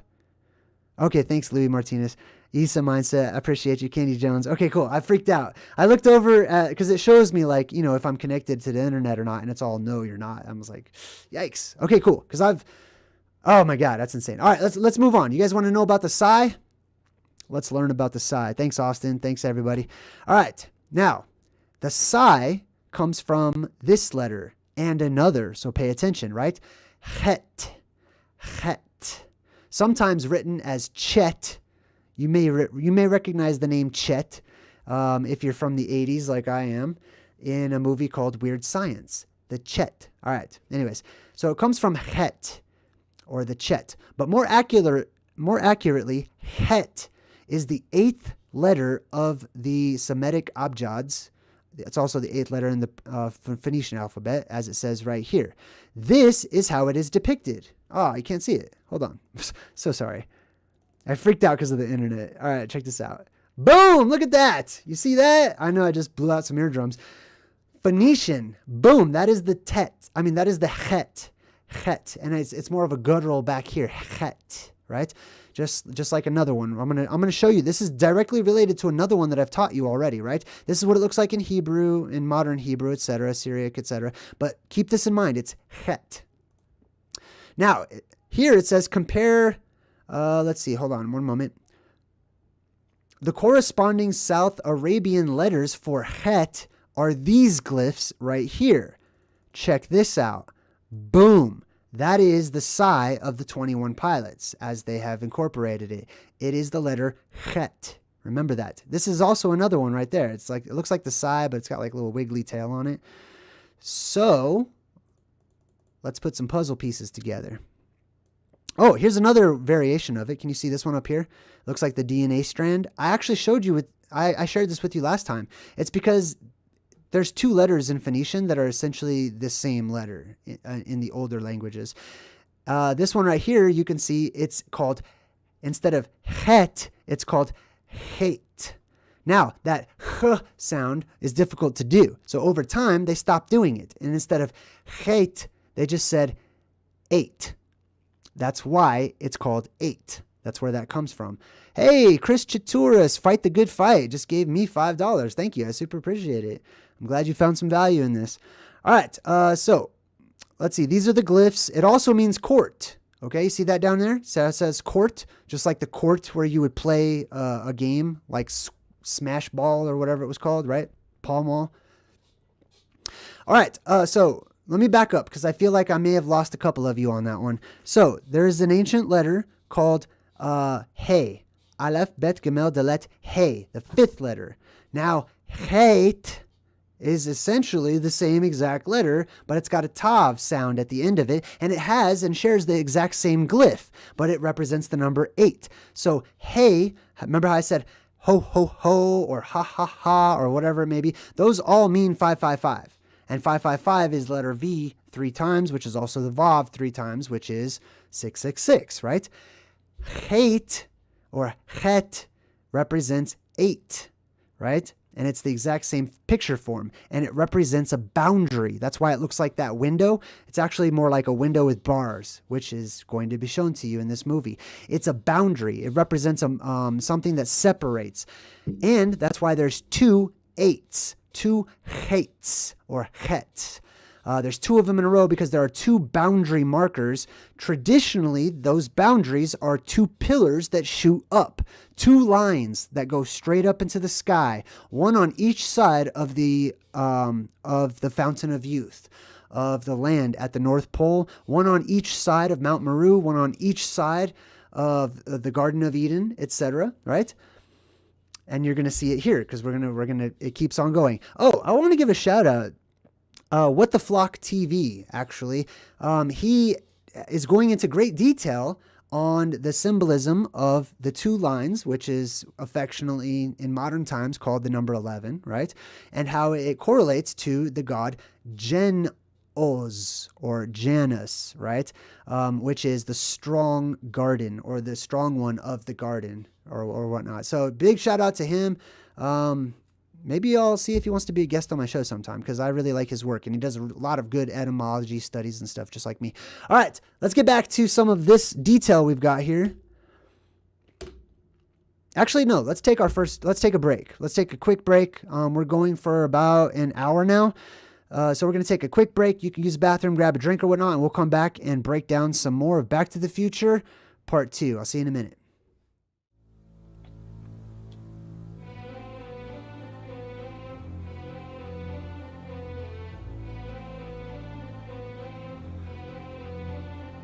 Around the world men's thoughts will fly, quick as the twinkling of an eye, and water shall great wonders do. How strange, and yet it shall come true. Beneath the water men shall walk, shall ride, shall sleep, shall even talk, and in the air men shall be seen in white and black and even green.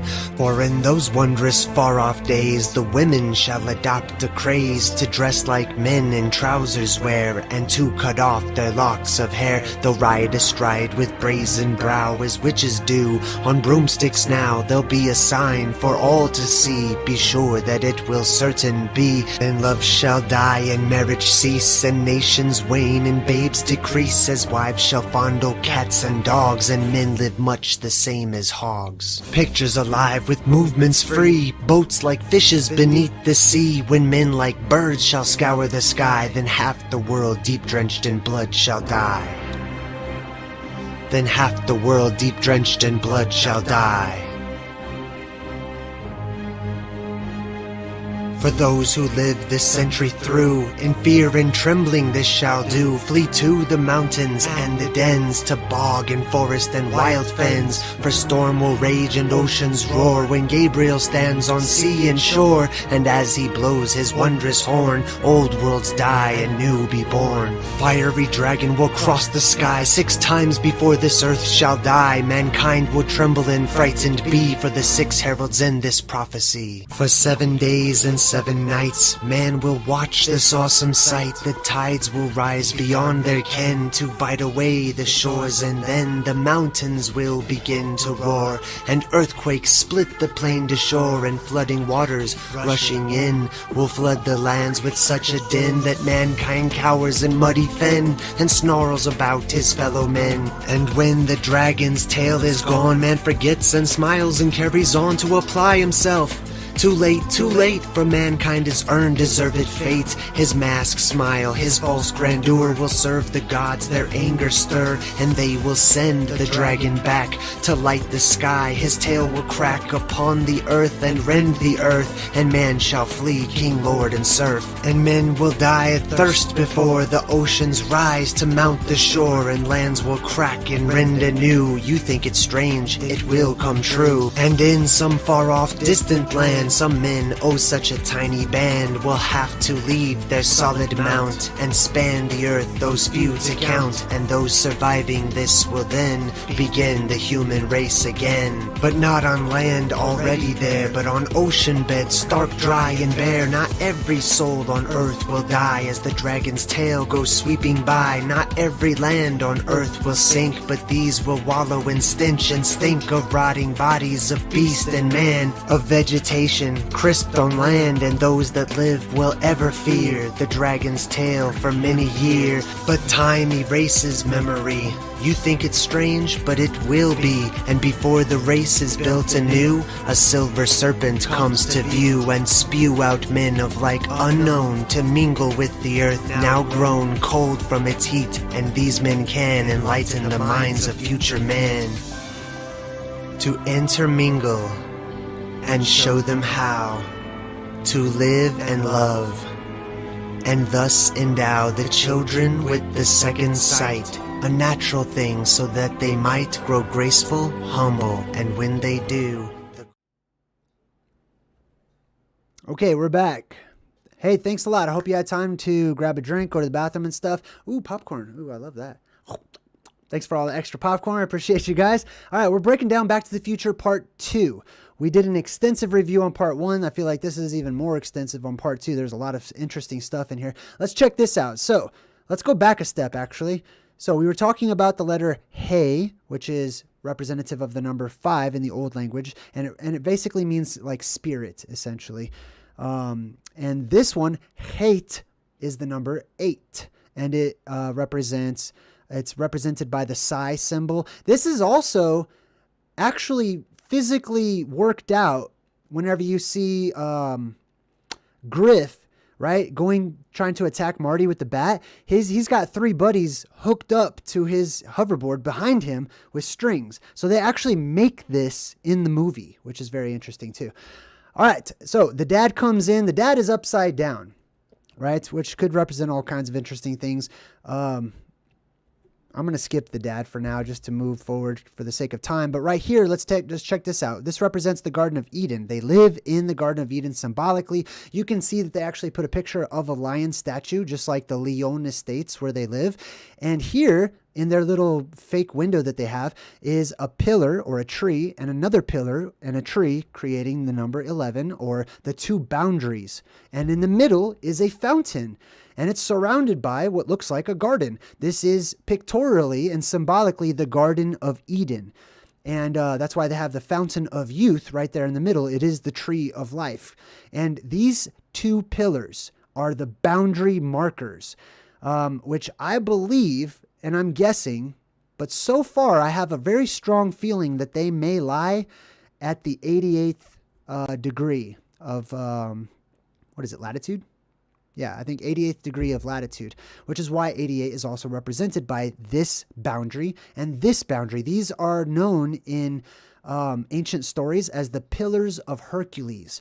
The point where, you know, if you go further, you're going to go to some... Oh, Uncommon Truth Shaman gave me $5. Hey, thank you. I super appreciate it. All right, let's move on. You guys, thank you. All right, so now let's see. What's the next thing we look at? So she changes the picture on the screen. Remember, it showed you basically symbolically the Garden of Eden. Now they show you an island under the sun, right? Symbolically, the Garden of Eden, which is an island as well. The next picture they show you is of 2 towers, 2 buildings, right? And then there's actually a really good YouTube channel that did some 9/11 symbolism and stuff on this part. So I'm going to skip the whole symbolism of that, even though I just did kind of cover it if you're paying attention. But those are the 2 towers. And then they show you a huge mountain peak. Oh, this is all symbol. This is not just random channels that they happen to be flicking through. This is a message that's being given to you image by image. Interesting, isn't it?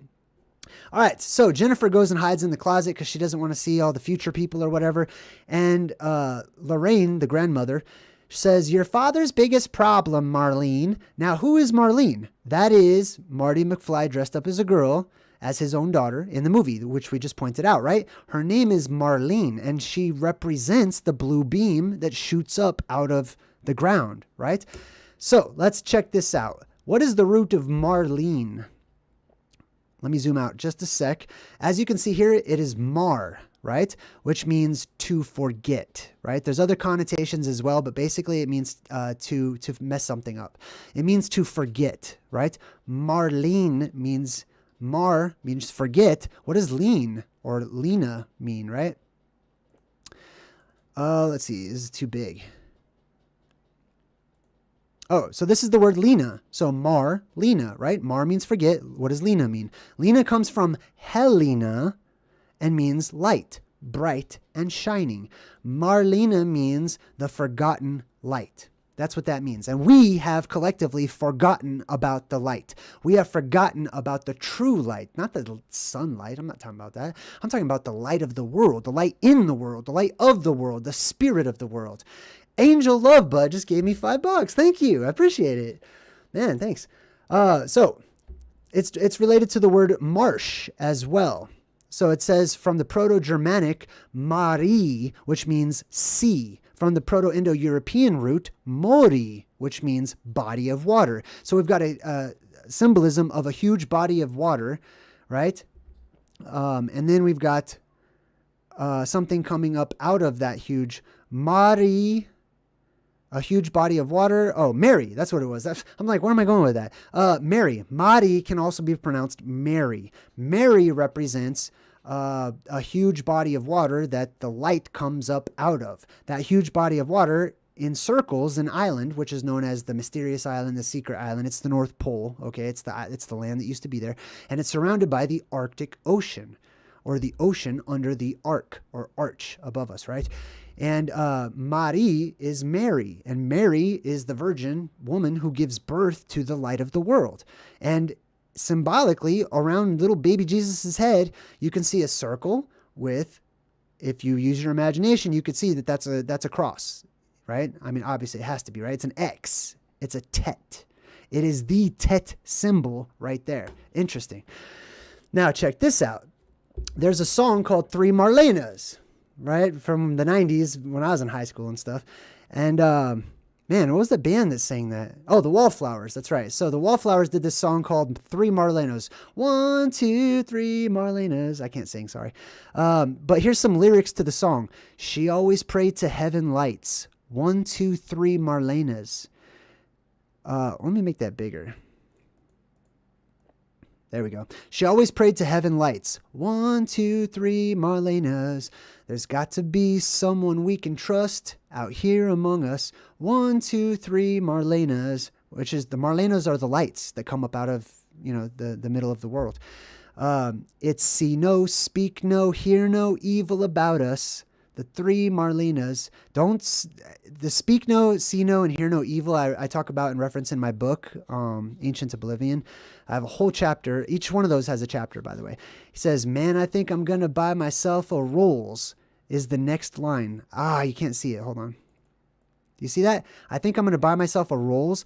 That's talking about Rolls Royce, which also makes an appearance in this movie. You'll see at the end. Now, in the video of Three Marlenas from the Wallflowers, which is like stars, basically, you can see he's walking on water, as the three Marlenas do. Those lights are seen from far away as walking on the ocean, basically.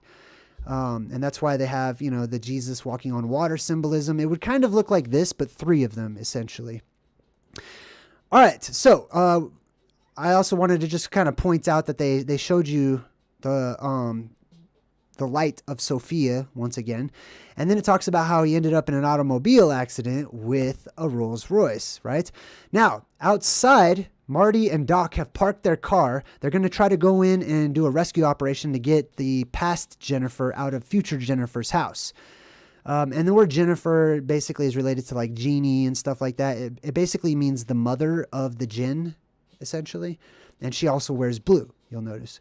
And he says, I don't believe it. I live in Hilldale. Hilldale. Let's do a quick recap. Hill, like mountain, right? And it means del means a hollow. Hollow mountain. A hollow mountain is a volcano, essentially, or a cave, right? There's different ways of saying that. And that is Rupus Negra. He says, if I need you, I'll holler. Doc says this. If I need you, I'll holler. That's a weird way of talking for Doc, I believe, right? I don't know. He doesn't strike me as the guy that uses that type of terminology. So it's the script. If I need you, I'll holler. As we just looked at Hilldale, which means hollow mountain, right? Holler. To shout, especially to call to the hounds in hunting, which is related to hello. Compare the word yeller for yellow. Somebody who yells, right? Hollered, hollering, etc. So it says to call out to the hunting dogs, right? If you ever seen Mary Poppins, there's a cartoon part where there's this hunting party and they're all on their horses and stuff and they're trying to hunt this fox. And when they see the fox, they say, view halloo, which is really view, to see something, hollow. That's what they're saying. They're saying the fox has come up out of the hollow portion of the earth, or the foxhole, basically, right? View hollow, basically. And then, of course, we have more in in the South, they have what's known as the holler. You go back in the holler You're going back into like the open, hilly kind of area, foresty, brushy kind of area, very reclusive. I have gone back in the holler, and it's a fun place. Anyways, it says, what is a holler in the south? It's a sheltered valley that usually, but not necessarily, has a watercourse or stream or river, right? So a valley, just like hill valley, right? Interesting. So then this cab pulls up with Biff in it. It says Luxor on the side. That's not a real cab or anything. That's a prop. And so they put the word Luxor there, which essentially means light as well. And they have the X there in the middle. The word lux is a unit of illumination. The Latin lux is where that comes from. Lux. I don't know why we put an S sound at the end of it, but it means light. And it's from the Proto-Indo-European root word liuk, which means light or brightness, right? Total Star Wars symbolism, obviously, with Luke and the Darth Vader and stuff like that. But also, I did a really interesting video about vampires and werewolves. And this word, liuk, is directly related to the werewolf class of the Elu, I'm going to call them. Then that's why they're called the Lycans. They are the light creatures or light people or people of the light, etc. All right, let's move on. Obviously, we got the black and white checkered symbolism of the space travelers, time travelers, etc. And what else? Oh, and then Biff. Also, he's about to become a time traveler, which is a slider jumping from alternate Earth to alternate Earth. And he also has the black and white checkered symbolism. All right, so then we go to Marty McFly Jr. He's putting on all these different channels on the TV. But wait a minute. Let's take a look at this channel up here. What is this? So if you look closely, you can see more Tet symbolism. I'm going to use the word Tet instead of the other word, just, for YouTube purposes. But as you can see, it says here, bottoms up, and it's got a picture of a woman's breasts, basically. That's the Tet symbolism, right? We can interpret that in a base function, and we can say, oh, it's just boobs, and they're trying to get you to think about this, and it's subliminal, and they want... It's possible. That's probably a part of it. But it says Tet, right? And it's the Tet symbolism, basically. And then, if we zoom in some more, I think this is another one. I can't read it. I forgot what it says. But it's like fake breasts or something that they were trying to sell. I can't remember. Oh, and then they actually show you. Look, on the next one, the super inflatable tit. That's what that says. Like 50% off or whatever that is, right? It's the symbolism of the word. The word and the letters that make up that word are what's important, right? Just like the Grand Teton. I don't know if you've ever been to the United States or Wyoming, but there is a mountain range called the Grand Tetons. And almost every person that goes there tends to ask, I myself asked, I used to work there. And I said, hey, what does Grand Teton mean, right? And they say, oh, a long time ago, the ancient Indians looked up and they thought that the mountain range looked like a naked woman laying down. And Grand Teton means big breasts, basically. And that did not strike me well. That didn't sit well with me. That didn't make sense. Like, why would they even do that? That doesn't match up with all the research I've done on Native Americans. Yeah, I feel like there's something more real to that, right? The Grand Teton means the great titans, essentially, or the great ones of the Garden of Eden. All right. Now, Marty McFly, the older version, comes home and he goes, hey, hey, hey, 555. That's what that is, right? Dad's home. And then the thermostat starts talking to him and he goes, lithium mode on. Lithium comes from lith or litho. Lito, Lido, Leto, litho. These are all the same words. And they mean rock. They mean stone. Lith, just like the last name or the last part of Lilith, right? The stone, the one stone, etc. Just like Einstein. Einstein means one stone.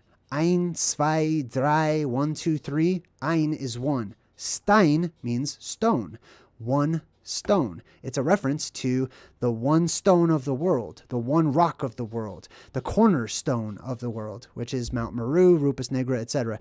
All right, we move on, and they're going to hydrate this pizza, put in this futuristic microwave-looking deal made by Black & Decker. check this out. This is interesting. Black and Decker with a little hexagon symbolism there, right? What does the word deck mean? We know what black means, darkness, right? And deck, if we look that up, it actually says a covering, or it means roof or covering, right? Black covering, black roof. That's the dark city symbolism of the world that we live in. Black and Decker is literally means like dark city, basically.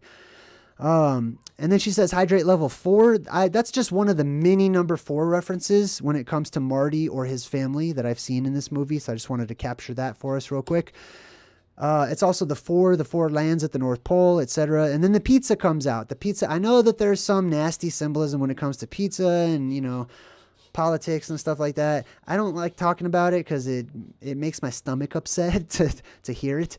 So if you want to, that's fine. I also see alternative symbolism in the whole pizza shape, specifically the pizza planet or the world being more pizza-like in that it has like a rim around it. This is also just like the Garden of Eden or the land at the North Pole. It was a valley. It had a crust all the way around it and a mountain range that went all the way around. And it was quite a feat to hike across that mountain range. All right.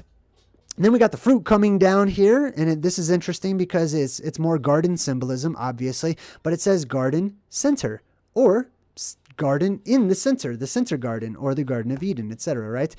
Now, Marty goes up onto the TV and he's getting a call from his associate Needles. I guess they work together in the future. This is very interesting. His name is Needles. So the easy thing about Needles is it means like a point, right? An arrow, a needle, a rod, an arrow. They're all similar imagery, right? For the sky beams that shoot out from the inside of the world. But what does Douglas mean? I didn't even know his name was Douglas, right? And he says, hey, Big M, right? The Big M, who could that be? The survivors of the apocalypse that use the letter M. All right. Douglas means, it's associated with the Douglas fir tree or fire tree, if you prefer. Douglas is a family name. And in Gaelic, it comes from Dubglace. Dubglace, the dark water. The dark water. Remember that. Check out his name. Needles of the dark water, basically. Or spires, or columns, or pillars, or whatever you want to call them, the 11, right? That comes up out of the dark waters. Or comes up out of the water, right? Or coming out of the water is also called in the ancient language Mesh, or Mos, or Moses. Same thing. Interesting stuff going on there with the names. Needles Douglas J. Address is 88 Oriole Road. Well, there's the het, right? The double het. I should just call it that. It's easier to say. There's the double het or hate, which also sounds like hate as well, which is interesting. Oriole. What is that? Oh, and his wife is Lauren. Remember we broke down the name Lauren and it's related to the laurels or the garden plant, right? The Garden of Eden. 88 Oriole Road. Damn, I didn't write down what it meant. I don't know. Sorry, I totally spaced that one, so I'm going to have to come back to that. But if you would like to share it in the comments section, that would be awesome. All right, so now Needles is like, oh, come on, you got to help me to embezzle money from the company, McFly, unless you're chicken. Like, okay. Why does this set him off? Why does being called a chicken piss off Marty McFly so much? There's got to be an etymological root to it. So let's figure it out. What does the word chicken mean? Where does the word chicken come from?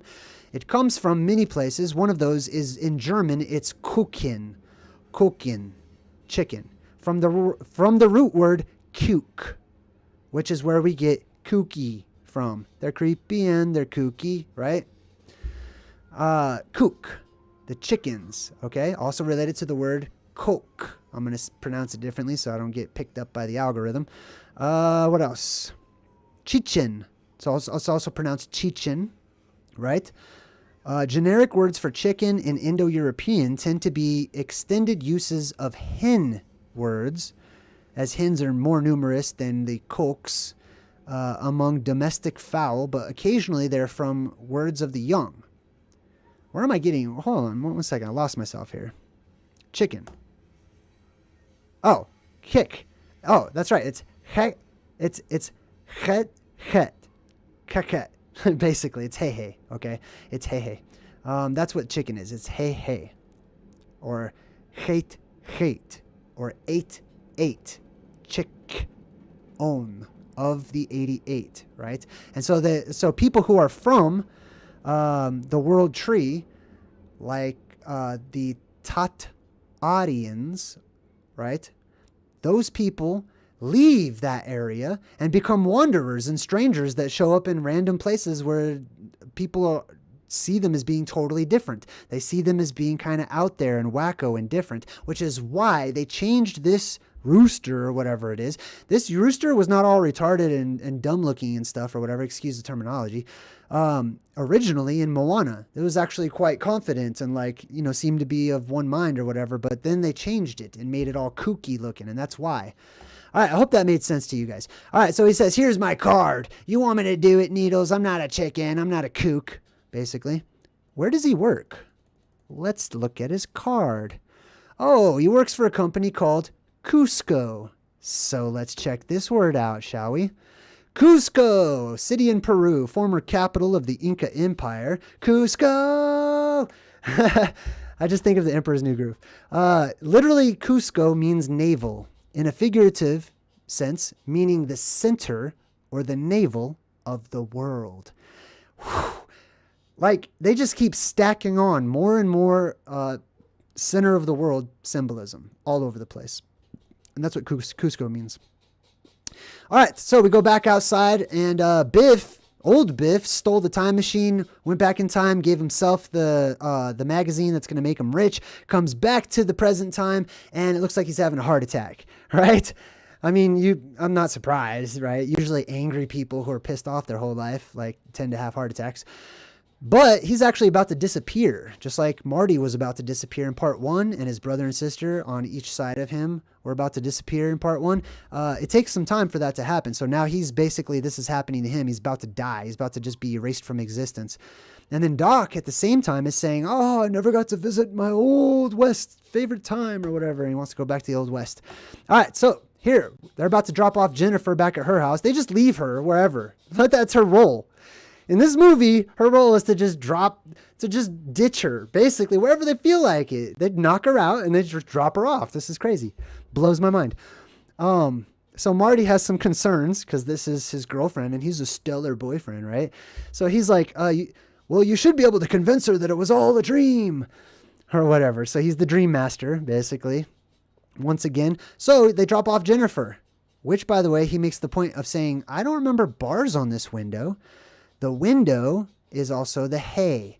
The window with bars on it, the boundary, is hate. Do you see that? See the symbolism there? All right. So anyways, Marty starts walking around. He tries to get into his own house, but there's a bunch of people already living there. And he gets, this dude picks up another baseball bat, more smash ball symbolism, right? And chases Marty away. So Marty walks over this sign that says, welcome to Hell Valley. Which is true. Paradise becomes hell. They take turns, alternating back and forth, basically. And it depends on your perspective, too. But he goes back to the clock tower, and it is totally not even looking like a clock tower or anything anymore. It's a huge casino, right? Owned by Biff, called Pleasure Paradise. Biff, it's got Biff Tannen's museum. Notice at the top, Biff's name is in that same baby blue, light blue kind of color. And there's... All right. And then Marty... Oh, this is the song. I wanted you to look at the lyrics. I always put the words on the screen. Sometimes I say stuff I can't hear. So he says, I can't drive 55. Right? That's what that is. Interesting. All right. What else do we got? Oh, then Marty realizes and finds out. I skipped some of the storyline or whatever because it's not really super important to me. But Marty finds out that his dad, George, is dead. Oh no. Are we still live streaming? Oh, fudge. Did I do it again? Oh. What the heck? Are you guys good? Am I good? I don't know what the problem is. Well, dang. I'm assuming that we're good. Dang, I'm so sorry that this is happening. Damn. All right, well, we'll just keep on going.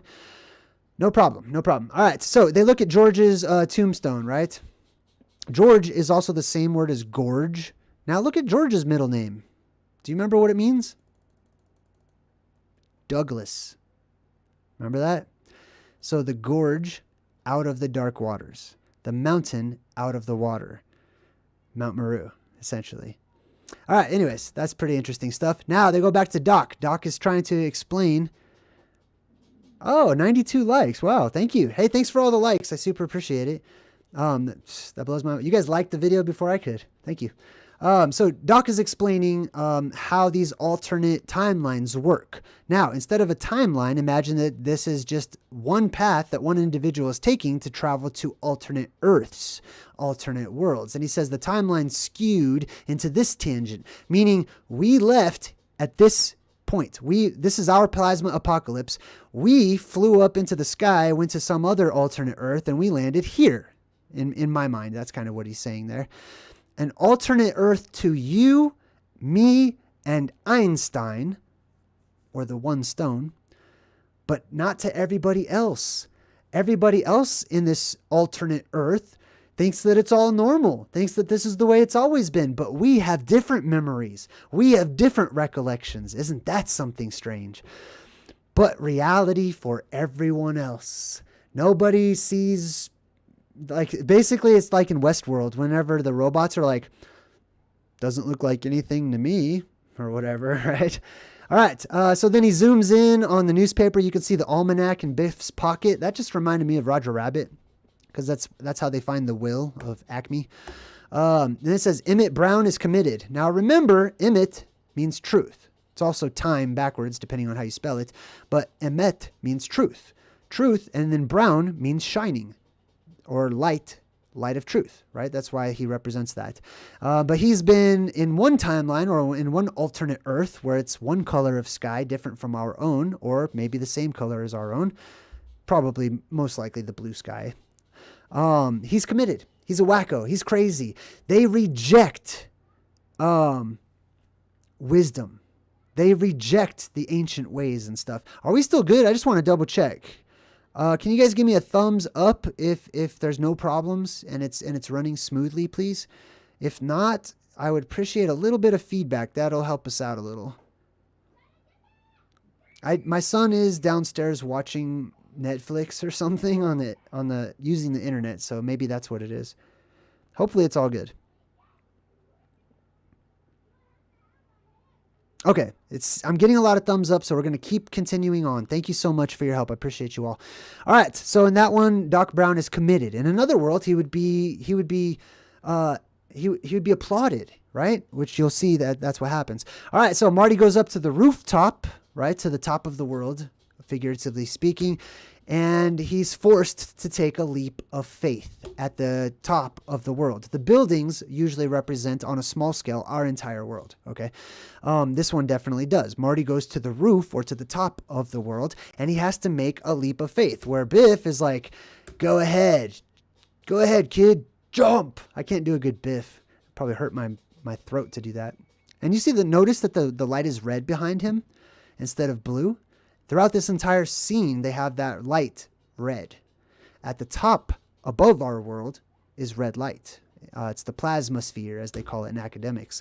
Now, we're going to go back to November 12th, 1955, because that's where the old Biff went to make himself rich, right? That's right, 1955. More fives, more haze.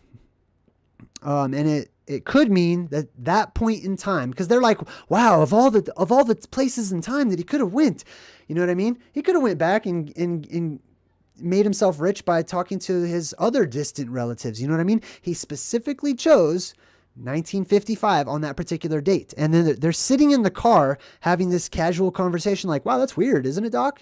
Yes, Marty, that's really weird. Oh, it's the same exact date. You know, there must be something to that date or whatever. He says it could mean that that point in time inherently contains some sort of cosmic significance, almost as if it were the temporal junction point.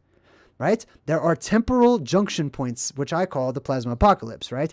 Where you can jump and become a jumper and leave this world or whatever. But they're temporal junction points. They're also points in what we would refer to commonly as time, right? Every time we go through a plasma apocalypse cycle and the world depressurizes, the moment that light shoots up from the inner earth is the marker and the instant that we begin time anew. That's when we start recording time all over again. And we mark time by when that light appeared, right? It's a temporal junction point or a jumping off place or whatever, however you like to call it. And also think about this. If there are alternate Earths out there, they're all experiencing their own little temporal junction points. Now, the second that they reset their time, because everything is happening spirally and cyclically, right?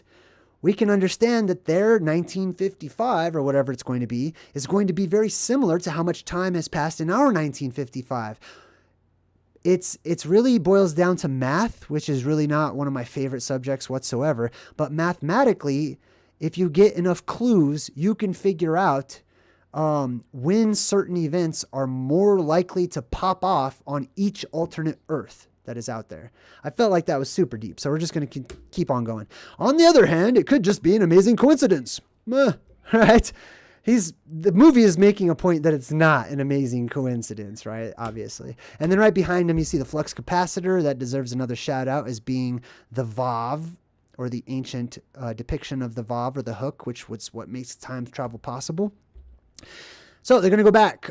Real quickly, his time machine malfunctions.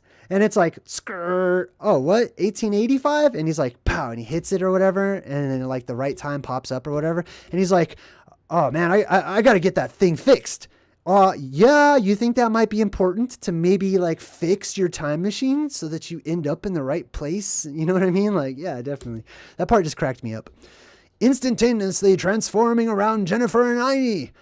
So what he's saying right there is that instantaneously everything transforms around Jennifer and Einstein. Instantaneously. And they will just think that it's a dream. So if they try to talk about it or whatever, they'll just seem like they're crazy. Because to everybody else, it's all normal, right? So they're likely to just be quiet about it. And they will have absolutely no memory of this horrible place. And that's us. We have absolutely no memory of what it was like to live under the red sky. I mean, there's exceptions and anomalies, right? But we have lost our memory of that event. Now, they go back to 1955, and he says, remember, there are two of you here. There are two of you. There's an alternate Earth, Marty. There's an alternate Earth, Doc, etc., right? All right, so Marty is trying to get the magazine that has all of the sports stuff on it, busts out his Nikes, jumps onto the hoverboard, and then we get to the Griffith Park Tunnel, which I also talked about. This is the tunnel that takes you into Toontown. I don't know if you know that, but this tunnel is symbolic for me of plasma conduits, right? A plasma conduit is also known by the Native Americans, I believe, as the Sipapu. It is the tunnel in the sky. It is the place. It's where you go once you go past the place of the crossing, which is the opening or the door in the sky, the window of the sky. It opens up and you enter into a tunnel, just like Doctor Who, flying around through the vortices out there in space or whatever. Same symbolism, right? The tunnel, the train, the subway, all of this tunnel symbolism. And in Roger Rabbit, that's why they have you coming out the other side of the tunnel in Toontown, because you're going to feel like you're in Toontown should you survive the plasma apocalypse, or should you leave this world and go across into our sister world. Anyways, that's the tunnel symbolism, the plasma conduits. So Marty's going, he's being chased by Biff, etc. And he's like, do you have the magazine? And he's like, yeah, I got it in my hand, Doc. Which is also kind of interesting because Biff, now that I think about it, he represents like the bullies of this world. And he took this magazine. This magazine right here, it's very important. It's not just some sports book or whatever. This is a scripture. This is a holy scripture from the future. This is a very valuable piece of writing, right? And Biff gets his hands on it, and what does he do? He corrupts it, right? He actually took the pornography book, Ooh La La, and stuck it in there and changed it out and changed everything around, right? It's not the actual original book anymore, which is very symbolic of, stuff that happens in our world too. And he's like, burn it, or whatever. Well, I get that. I get that you might need to burn it. Doc is all about keeping the information away from the bad people. I can relate. I can totally relate to that. However, I feel sad because there's good people that would love to have the information, right? But the thing is, you have to go get it. You've got to go get it. Just like Marty went and got it, Doc went and got it, you've got to get it. It's not supposed to be handed to us. Just like Biff wasn't supposed to be handed the Sports Almanac. Oh, and then he says check, which is the Gemel once again. All right, then he says, that means Jennifer and Einie's okay, right? And he's like, yeah, that's right, Marty. It's the ripple effect. The ripple effect is basically the movie's way of saying the Mandela effect, in my opinion. All right, so he goes back up into the sky. Boom, gets hit by lightning once again. Baby blue, whitish lightning hits the DeLorean. Let's see, the DeLorean, I just thought it was cool looking, so I took a few pictures of it. Doc disappears. Marty's like, oh no, Doc's gone or whatever. And then out of nowhere, this stranger shows up, right? This right here, hold on. This is symbolically the plasma apocalypse. Every time they go through time, it's symbolically them jumping, right? From one alternate Earth to another alternate Earth or whatever, traveling through the fractalverse. For me, that's just me. Okay, you can interpret it however you like to. But this is the plasma apocalypse. This lightning probably was stretched all the way down and hit Jason Voorhees, if I can make a joke real quick. But anyways, this stranger shows up. That's the time when strangers show up, is during the plasma apocalypse when the doors open. And he's given a letter, another holy scripture or holy writing or a writing. Holy doesn't mean from God, okay? Holy means set apart or distinct from all of the other writings, right? And that's what this is. It's from the past, and it's been preserved and specifically kept for Marty. Marty's like, that's impossible. You got a letter for me? There's no way. Like, dude, who are you? Nobody even knows that I'm here. But if you understand, if you're one of the magi or one of the strong wise men or powerful men or women, right? You can understand the temporal junction points. You can understand when the alternate other self is going to be going through whatever they're going through or whatever, stuff like that. He says, that's impossible. How could you possibly have a message from way in the past for me now, right? In the year 1885. This is not just the movie. This is us. Messages have been left for us. By who? I don't know. Some people say it's from your higher self, from God, from your guardian angel, from your angel numbers or whatever it is.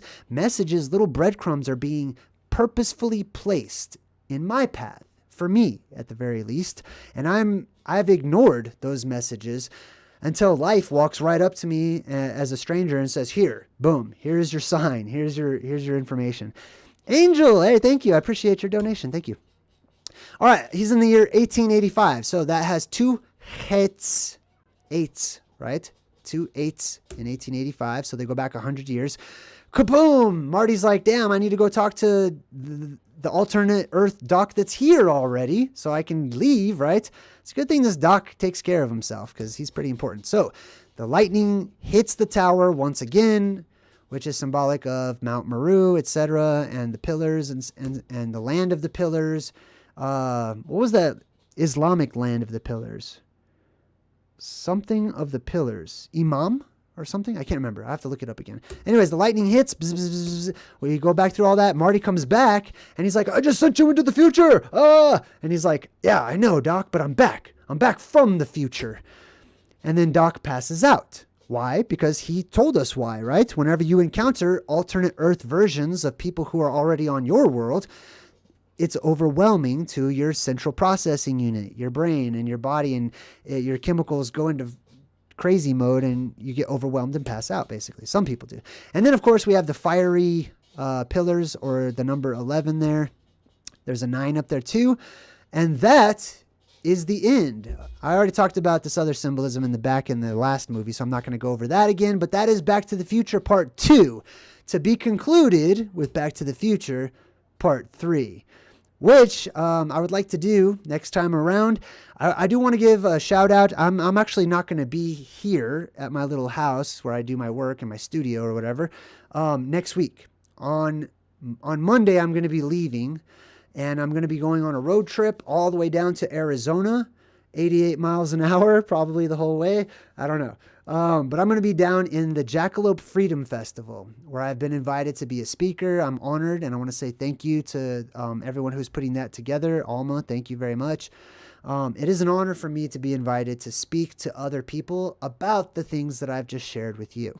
So if you want to go, you can. If you can't be there, don't worry. You can still live vicariously through me, because I'm going to take lots of videos, upload them as often as I can, and I'm going to try to live stream too. I don't know if we can do that out there, but I'm going to give it a shot. I hope you guys had a blast. I'm going to go enjoy the rest of my weekend. Check out the rest of my videos. Leave lots of comments if you think that others might find value, as you may have. Feel free to share it. Feel free to leave links and stuff. Give me a like. That's basically a vote for my channel. I love you guys. Thank you so much. I hope you enjoyed this presentation of Truth in Movies Back to the Future Part 2. And I'll see you soon to cover Part 3 when we go back into the Wild West. I already know I've already seen it twice now, so I'm going to cover it. Lots of interesting stuff in that one. Until next time, I'm JayDreamerZ, saying good vibes and goodbye. So hard to fade away.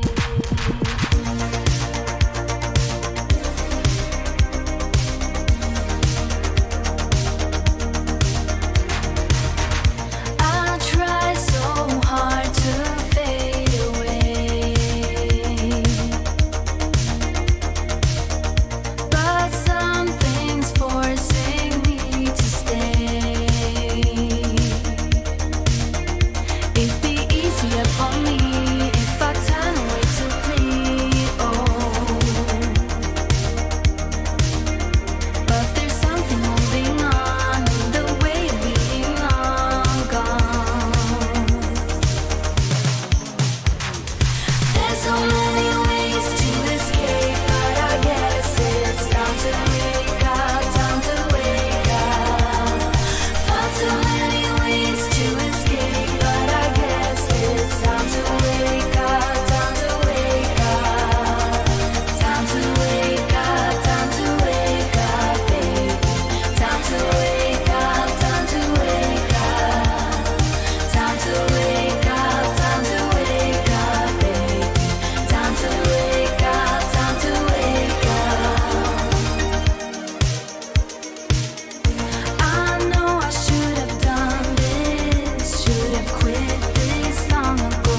Only you in this vast multiverse.